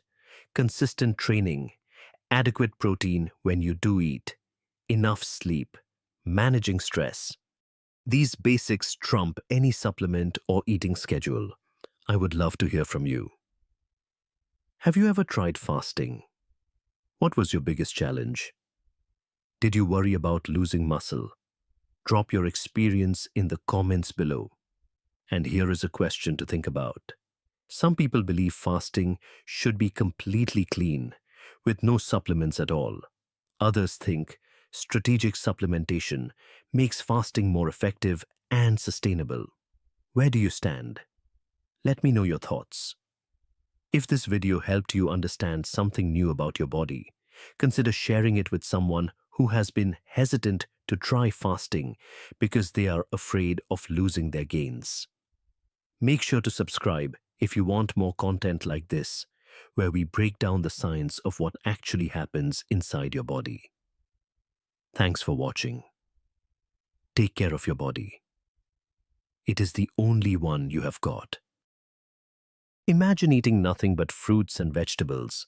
No meat, no eggs, no dairy, just plants. Sounds healthy, right?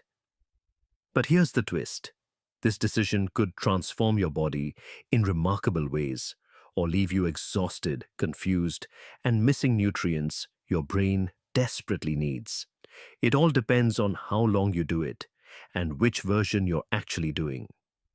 Before we go any further, let's clear something up. When people say eating only fruits and vegetables, they could mean three very different things. The first version is only raw fruits and vegetables, nothing else. This is the extreme approach. The second version is a whole food plant-based diet. Fruits, vegetables, plus whole grains, legumes, nuts, and seeds. This is the sustainable approach. The third version is vegan, but ultra-processed. Chips, fake meats, sugary cereals. Plant-based in name, but not in nutrition. Each version produces completely different results in your body. Today we're going to explore what actually happens when you commit to eating primarily fruits and vegetables. The good, the bad, and the things nobody warns you about. This is educational content, not medical advice. If you're considering a major dietary change, talk to a healthcare professional first, especially if you have existing health conditions. Over the next few minutes, I'll walk you through exactly what happens inside your body, day by day, week by week, and the 5 deficiencies you need to know about before you start. Let's begin with the first 72 hours. The moment you stop eating animal products and switch to only fruits and vegetables, your digestive system notices immediately. Within hours, trillions of bacteria living in your gut begin to respond. Here's what's happening. Your gut contains thousands of different bacterial species. Some of them thrive on fiber from plants. Others prefer protein and fat from animal foods. When you suddenly change what you eat, you change which bacteria get fed. The bacteria that digest fiber start multiplying. The ones that fed on animal products begin to decline. This shift doesn't happen overnight, and it's not always comfortable. In those first few days, you might experience bloating gas or an upset stomach. This is completely normal. Your digestive system is reorganizing itself to handle the sudden increase in fiber. Most people eating a typical Western diet consume around 15 to 20 grams of fiber per day. Switch to only fruits and vegetables, and that number can jump to 40, 50, or even 60 grams. Your gut bacteria need time to adjust to this change. There's also the matter of blood sugar. Fruits contain natural sugars, primarily fructose. But unlike processed sugar, the fiber in whole fruits slows down how quickly that sugar enters your bloodstream. So even though you're eating sweet foods, your blood sugar doesn't spike the same way it would with candy or soda. However, you might notice something else. You feel hungry more often. This happens because fruits and vegetables are low in two things: protein and fat. These are the nutrients that help you feel full for longer periods. Without them, you might find yourself eating frequently throughout the day just to maintain your energy levels. If the bloating is severe or lasts more than a week, consider slowing down. Increase your fiber intake gradually rather than all at once. Your body will thank you. Now let's move into the first 2 weeks. By the end of week 1, you'll likely notice some visible changes. The most obvious is weight loss. Many people drop several pounds in the first week of eating only plants. But before you celebrate, understand what's actually happening. Most of that initial weight loss is water, not fat. When you cut out processed foods and excess sodium, your body releases water it was holding on to. Carbohydrates stored in your muscles, called glycogen, also hold water. As those stores decrease, the water goes with them. Real fat loss comes later, and it requires being in a calorie deficit. Since fruits and vegetables are naturally low in calories, this often happens without trying. But it also means you need to eat a larger volume of food to get enough energy. During this period, something else is happening beneath the surface. Inflammation in your body begins to decrease. Inflammation is your body's natural response to injury or infection. But chronic low-grade inflammation, the kind caused by poor diet, stress, and lack of sleep, is linked to heart disease, diabetes, and many other health problems. Plant foods are rich in compounds called antioxidants and polyphenols. These substances help reduce inflammation at the cellular level. Studies have shown that switching to a plant-based diet can lower inflammatory markers in the blood within just 2 weeks. Your blood pressure may also start improving during this time. Fruits and vegetables are naturally high in potassium and low in sodium. This balance helps relax blood vessel walls and allows blood to flow more easily. Research on the DASH diet, which emphasizes fruits, vegetables, and whole grains, has consistently shown significant blood pressure reductions in people with hypertension. As for energy levels, this is where experiences vary widely. Some people feel lighter, clearer, and more energetic than ever before. Others feel tired, weak, and constantly hungry. The difference usually comes down to calories. If you're eating enough total food to meet your energy needs, you'll likely feel good.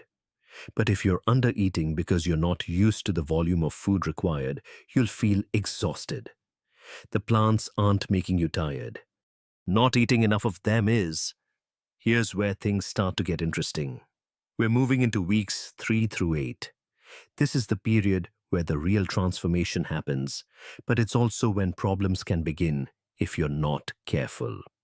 Let's start with the good news. By now, your cholesterol levels have likely changed significantly. Studies show that people following plant-based diets can see their LDL cholesterol, the type associated with heart disease, drop by 10 to 15% or more. Some studies have shown reductions comparable to cholesterol-lowering medications. Here's how it works. The fiber in fruits and vegetables, especially soluble fiber found in oats, beans, apples, and citrus fruits, binds to cholesterol in your digestive system. Instead of being absorbed into your bloodstream, that cholesterol gets carried out of your body as waste.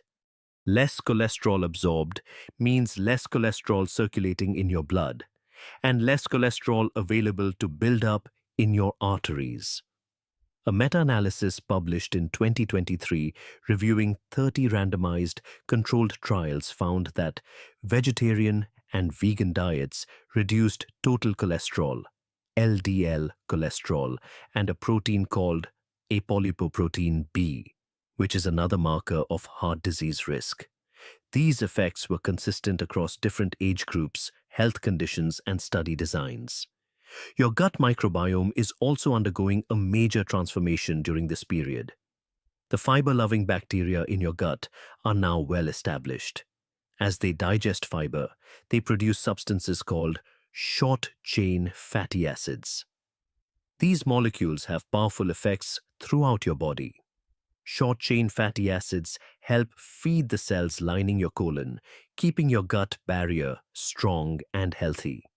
They also travel through your bloodstream and help regulate your immune system, reduce inflammation, and even influence your brain chemistry.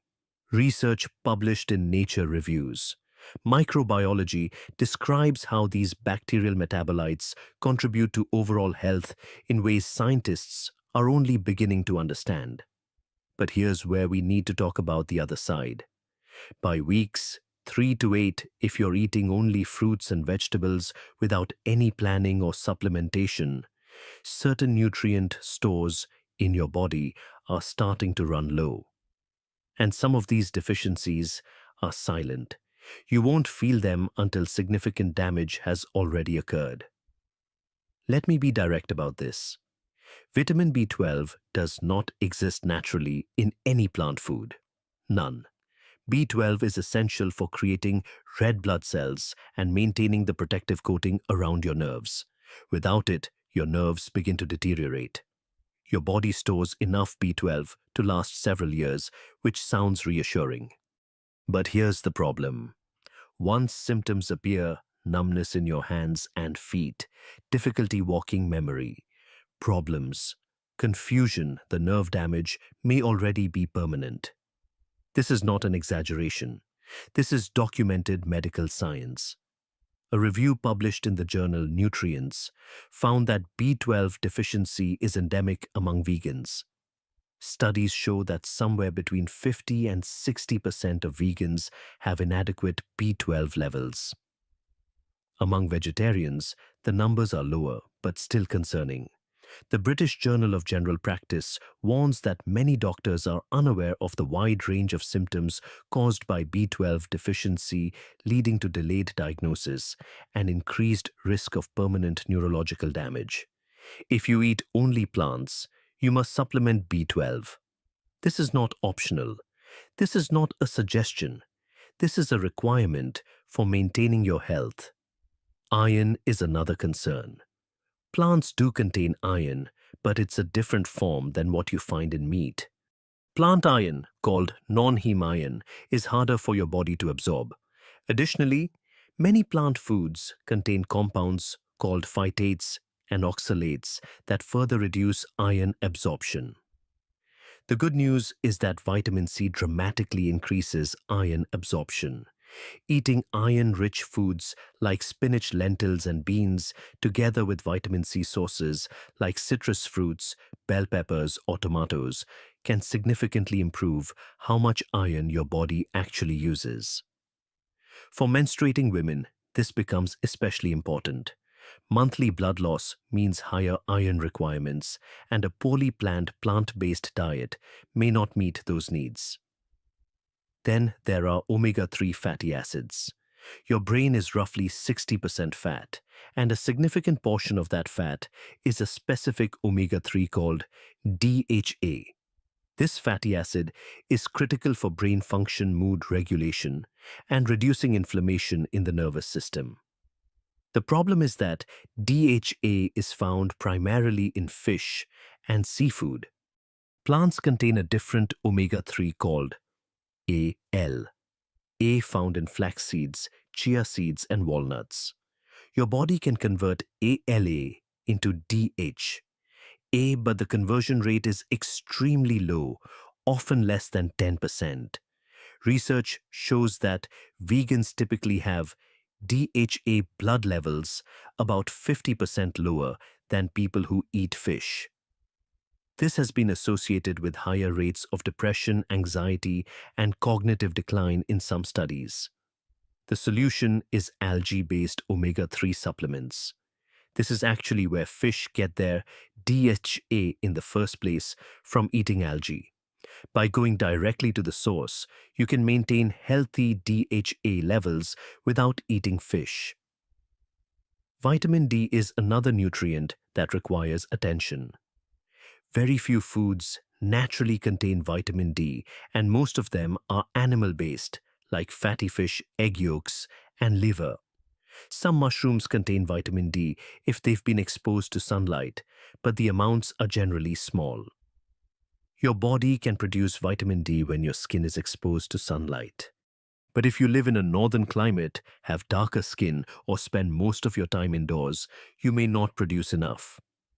Vitamin D deficiency is linked to weakened bones, impaired immune function, and increased risk of certain diseases.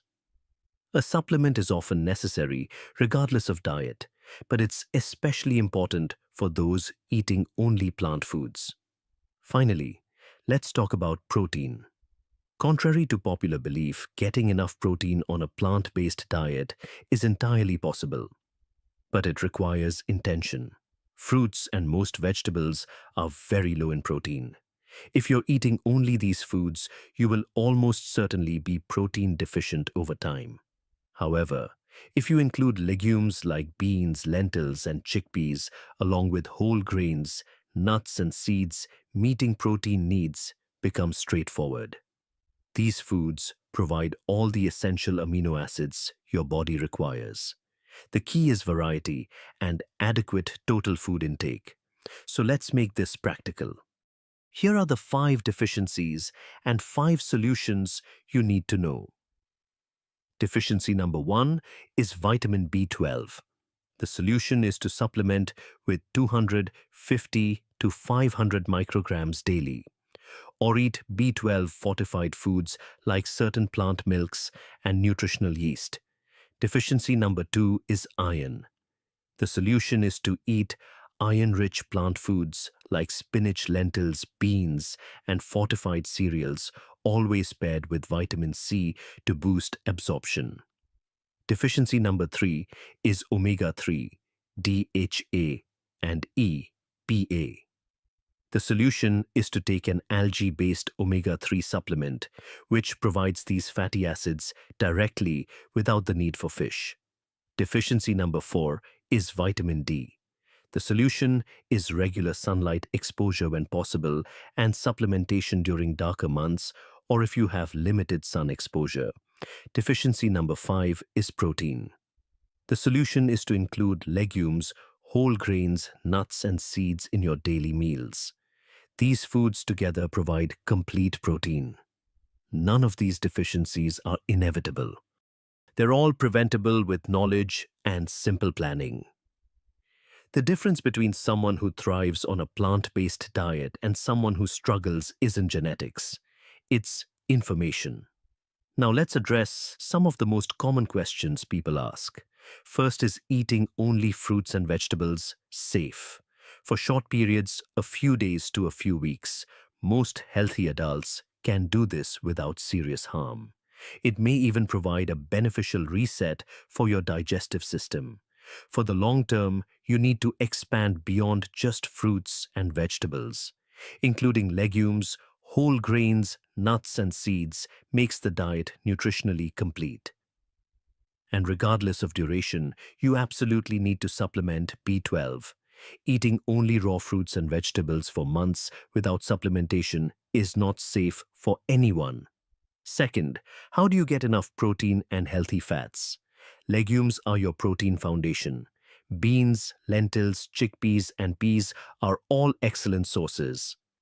Tofu and tempeh made from soybeans are particularly protein-dense.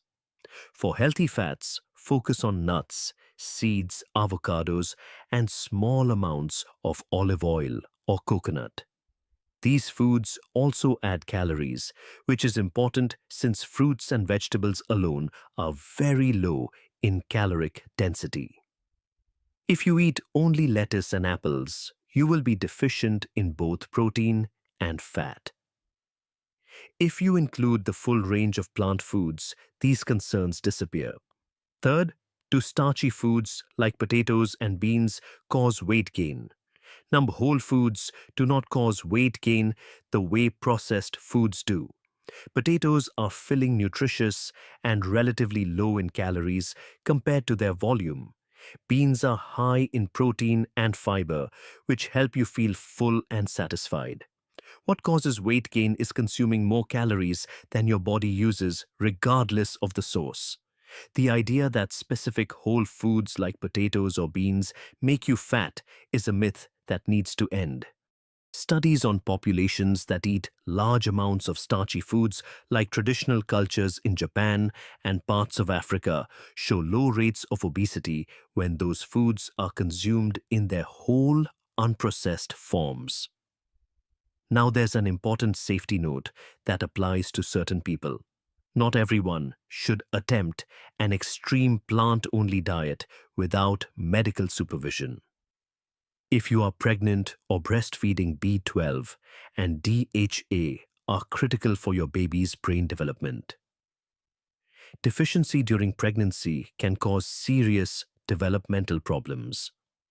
If you are a child or teenager, your body has higher nutrient demands during growth.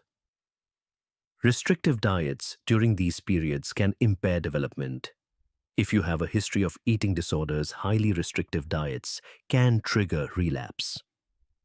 Work with a healthcare provider who understands your history.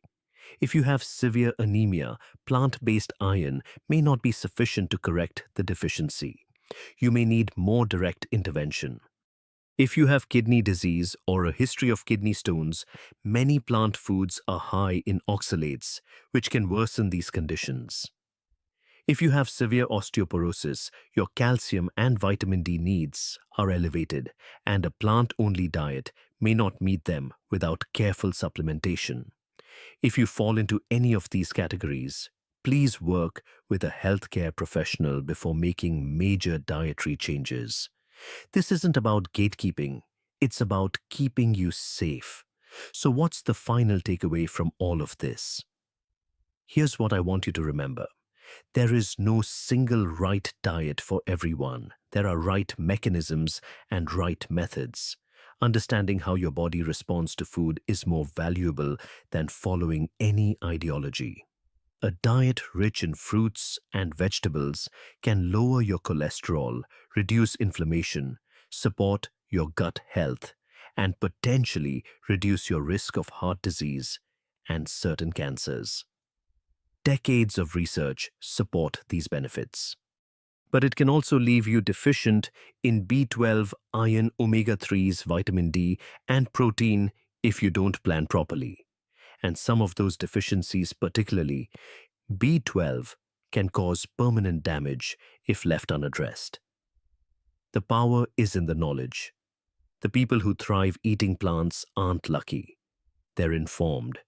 They know which nutrients to watch, which supplements to take, and how to build meals that meet all their body's needs. Now you have that same information. Have you tried eating only plants? Or are you considering it? Drop your experience in the comments. I'd love to hear what happened to your body. Some doctors say plant-based eating is the single healthiest choice you can make. Others say it's incomplete without animal foods. After seeing the science today, where do you stand? If you know someone curious about going plant-based or someone who needs to hear the B12 warning, share this video with them. It might be the most important thing they learn this year. Subscribe for more deep dives into the science behind how your body works. And remember, it's not about being perfect. It's about being informed. Now you are. You've just finished a 16-hour fast. You feel great. Clear-headed, energized, maybe even a little proud of yourself. But tonight there's a dinner party, and you're thinking about having a glass of wine. The question pops into your head. Will one drink destroy everything I worked for today? This is one of the most common questions people ask when they practice intermittent fasting. And the answer isn't simply yes or no. What actually happens when alcohol meets fasting is far more interesting than most people realize. Today we're going to break down exactly what occurs inside your body when you drink alcohol while practicing intermittent fasting. Not just whether it's good or bad, but why it affects you the way it does when it matters most, and how you can make informed decisions that work for your life. Before we dive in, this is educational content, not medical advice. If you have any health conditions or concerns, talk to your healthcare provider. Now let's start with the basics. When you drink alcohol, something important happens in your liver. Your liver is responsible for many things, including burning fat for energy. But when alcohol enters your bloodstream, your liver receives an urgent signal. It must stop everything else and focus entirely on processing the alcohol first. Why? Because your body treats alcohol as a toxin. Unlike food, which can be stored as fat or glycogen for later use, alcohol cannot be stored anywhere in your body. It has to be eliminated immediately. This isn't optional. This is a survival mechanism built into your biology.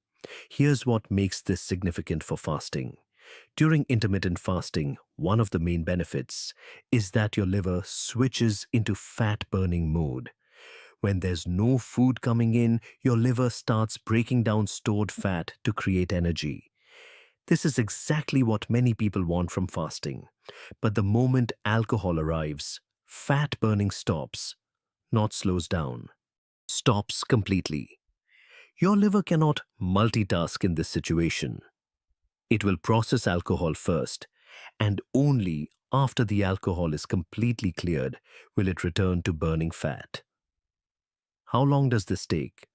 Your liver can process approximately one standard drink per hour. One glass of wine, one beer, one shot of liquor. That's the speed limit, and nothing you do can make it faster.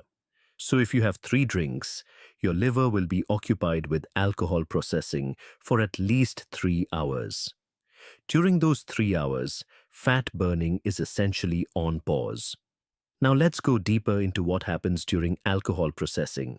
When your liver breaks down alcohol, it doesn't go directly from alcohol to harmless substances. There's a middle step. Alcohol first gets converted into something called acetaldehyde. This substance is actually more toxic than the alcohol itself. It's largely responsible for the unpleasant feelings of being drunk and the hangover the next day. Your liver then has to break down acetaldehyde into a harmless substance called acetate, which eventually becomes carbon dioxide and water that your body can eliminate. This entire process requires a lot of resources from your liver, including a molecule called NAD+, which is also essential for burning fat. So during alcohol processing, your liver is using up the very resources it would normally use for fat metabolism. This is why alcohol doesn't just pause fat burning. It actively competes for the same biological machinery. There's also another factor to consider. When you drink on an empty stomach, which is what happens if you drink during a fast or immediately after breaking one, alcohol gets absorbed into your bloodstream much faster. Without food to slow down absorption, the alcohol hits your liver harder and faster. This is why people often feel the effects of alcohol more intensely when they haven't eaten. Your liver gets overwhelmed with a sudden surge of toxin instead of a gradual flow. This brings us to one of the most important benefits of fasting, that alcohol can disrupt autophagy. Autophagy is a process where your cells clean up damaged or dysfunctional parts and recycle them into useful materials. Think of it as your body's internal maintenance system. Old broken cellular components get identified, broken down, and their parts get reused to build new healthy structures. This process has been linked to numerous health benefits: reduced inflammation, slower aging, lower risk of certain diseases. One of the significant benefits of intermittent fasting is that it activates autophagy. When you're not eating, your cells ramp up this cleaning process. But here's the problem. Research has shown that alcohol, specifically the toxic acetaldehyde produced during alcohol metabolism, inhibits autophagy in the liver. Studies have found that autophagy at the liver level can slow down significantly or even stop after alcohol consumption. So if you're fasting partly for the cellular repair benefits, alcohol temporarily puts that process on hold. Your cells have to wait until the liver finishes dealing with the alcohol before they can resume their cleaning operations. Now let's talk about something that affects not just today's fast, but your fasting results over time. There's a protein in your body called PPAR alpha. You don't need to remember the name, but you should understand what it does. PPAR alpha controls the genes responsible for fat burning. When PPAR alpha is active, it signals your body to get better at using fat as fuel. This is part of what researchers call metabolic flexibility, your body's ability to switch smoothly between burning sugar and burning fat. One of the long-term benefits of regular intermittent fasting is that it trains your PPAR alpha to be more active. Over time, your body becomes more efficient at burning fat. This is the metabolic adaptation that many people are looking for. Alcohol interferes with this process directly.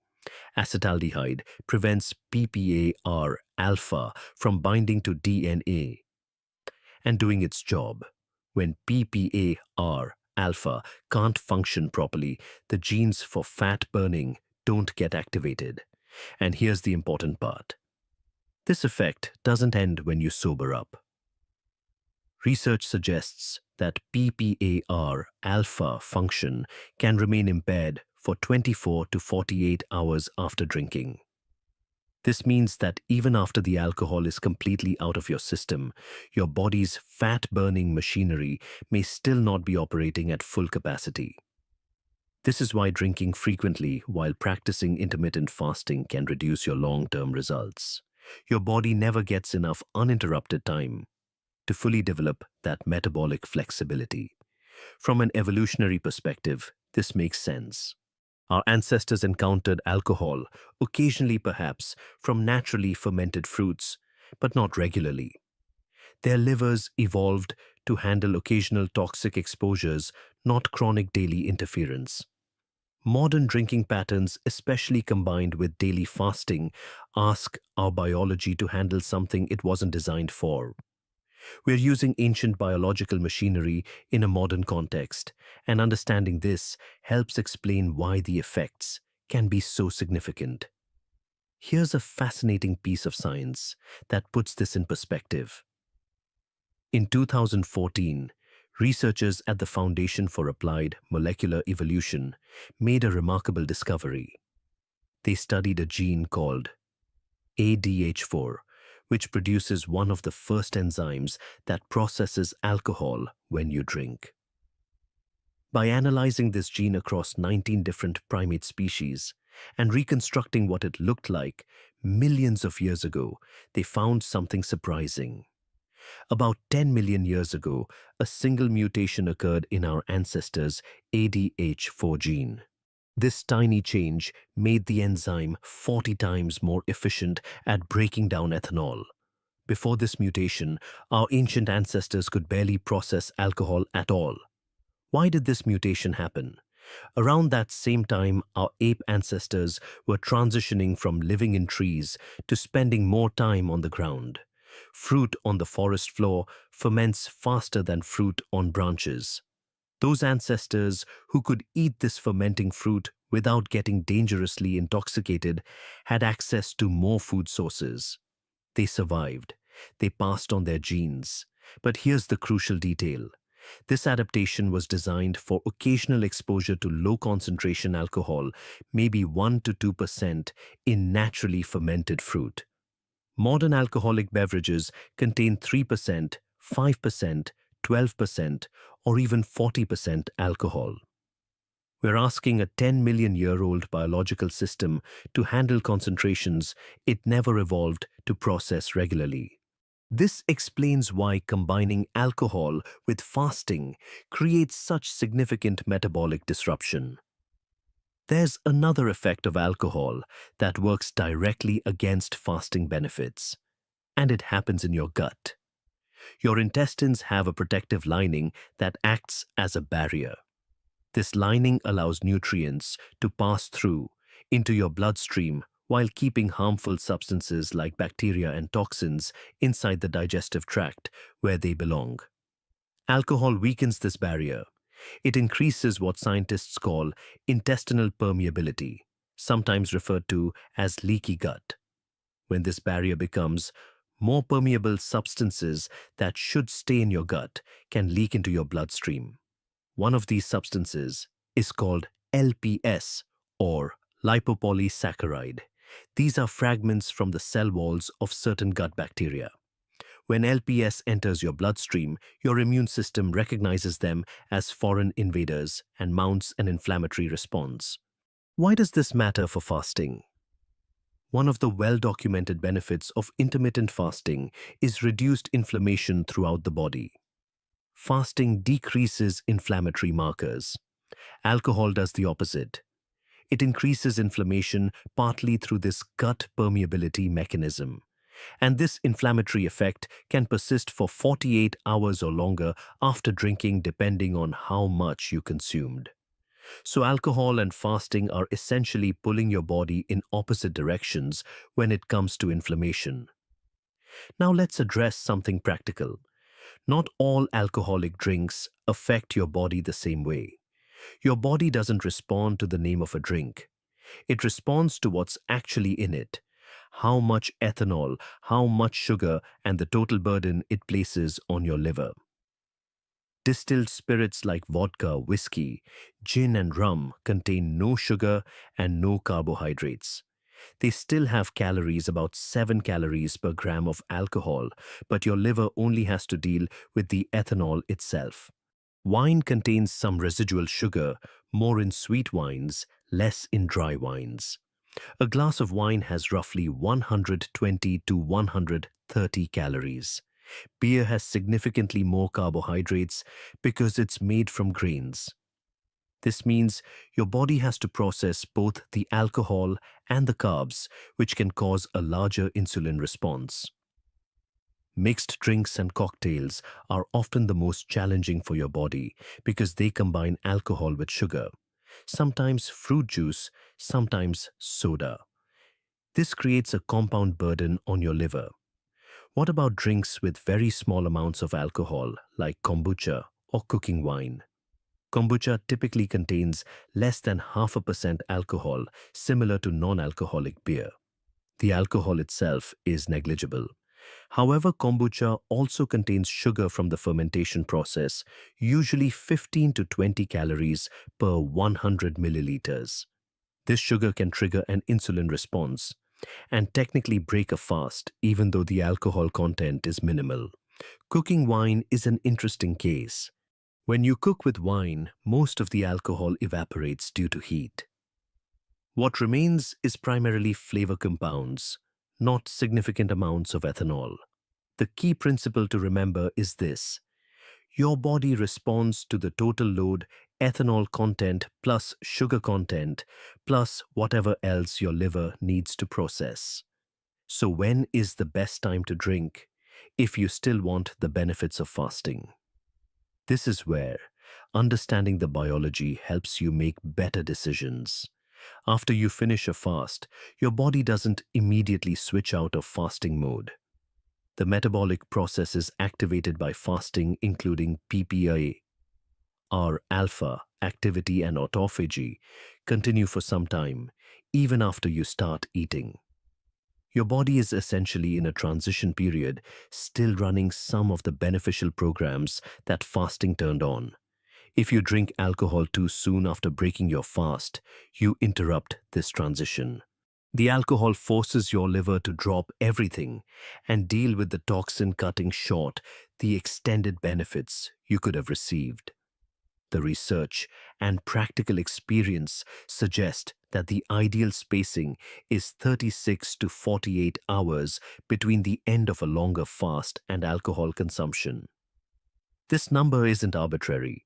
It's approximately how long it takes for your fat-burning systems to fully restore, for gut-related inflammation to settle, and for your liver to return to normal operations.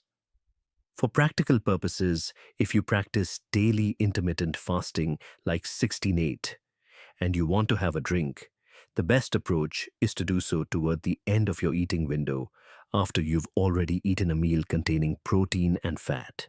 Even better, if possible, save drinking for days when you're not fasting at all.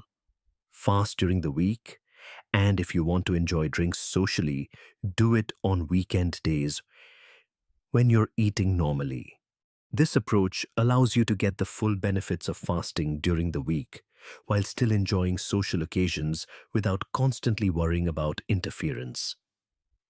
Another practical consideration, if you do drink, pairing it with protein-rich foods can help reduce some of the negative effects. So if you're at a social event, snacking on foods like lean meats, cheese, or nuts is better than drinking on an empty stomach or with carbohydrate-heavy foods. Now let's address a common misconception that can actually be dangerous. Some people notice that alcohol seems to suppress their appetite. They feel less hungry after drinking. This observation is accurate. Alcohol does reduce levels of ghrelin, which is often called the hunger hormone. But this does not mean alcohol helps with fasting. Here's why. Feeling less hungry is a neurological effect. It happens because alcohol affects your brain chemistry. But while you're feeling less hungry, your liver is completely occupied with processing a toxin. Fat burning has stopped. Autophagy has paused. Your metabolism is not in a fasting state. It's in a detoxification state. These are two very different conditions, even though both might involve not feeling hungry. Some people also report that fasting feels easier the day after drinking. This might be because your body is still processing the alcohol-suppressing hunger signals. But metabolically, this is not a healthy fasting state. Your liver is overloaded, not efficiently burning fat. The key distinction is this: feeling comfortable is not the same as being in a beneficial metabolic state. Your subjective experience and your cellular reality can be very different things. Before we move on, let's talk about special occasions.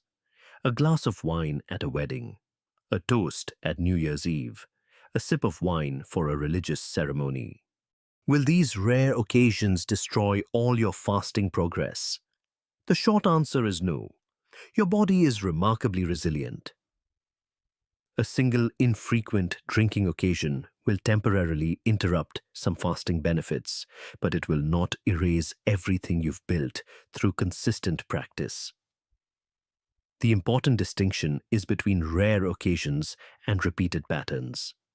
A drink once every few months gives your body plenty of time to recover and maintain its metabolic adaptations. Drinking several times per week means your body never gets enough uninterrupted time to fully develop those adaptations.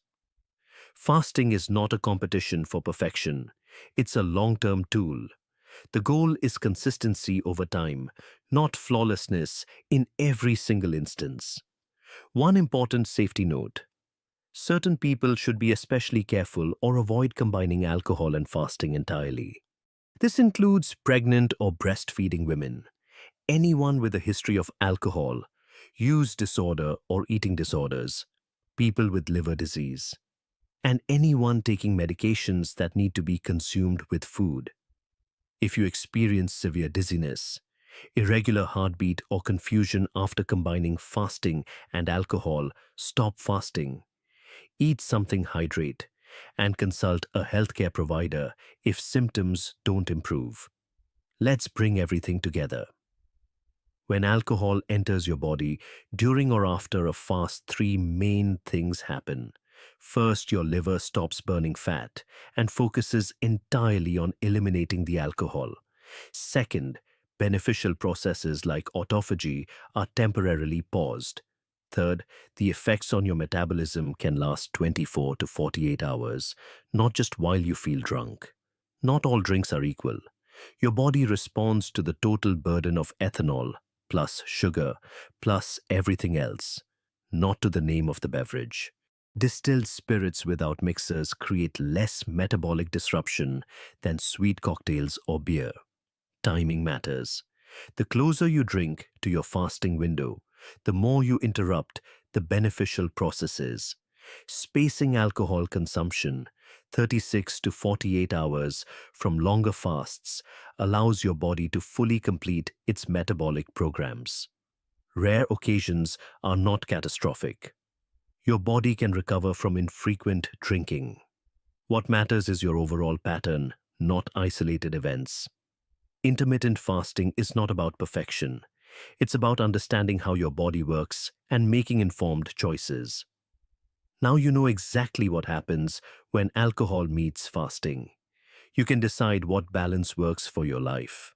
Here's a question for you. What surprised you most in this video? Was it that fat burning stops completely, or that the effects can last 48 hours after drinking? Leave a comment with either the word stop or the number 48. And if you know someone who practices intermittent fasting, but also enjoys the occasional drink, share this video with them. If you want to keep learning about how your body really works, make sure to subscribe. Your body is smarter than you think. Now you know how to work with it, not against it.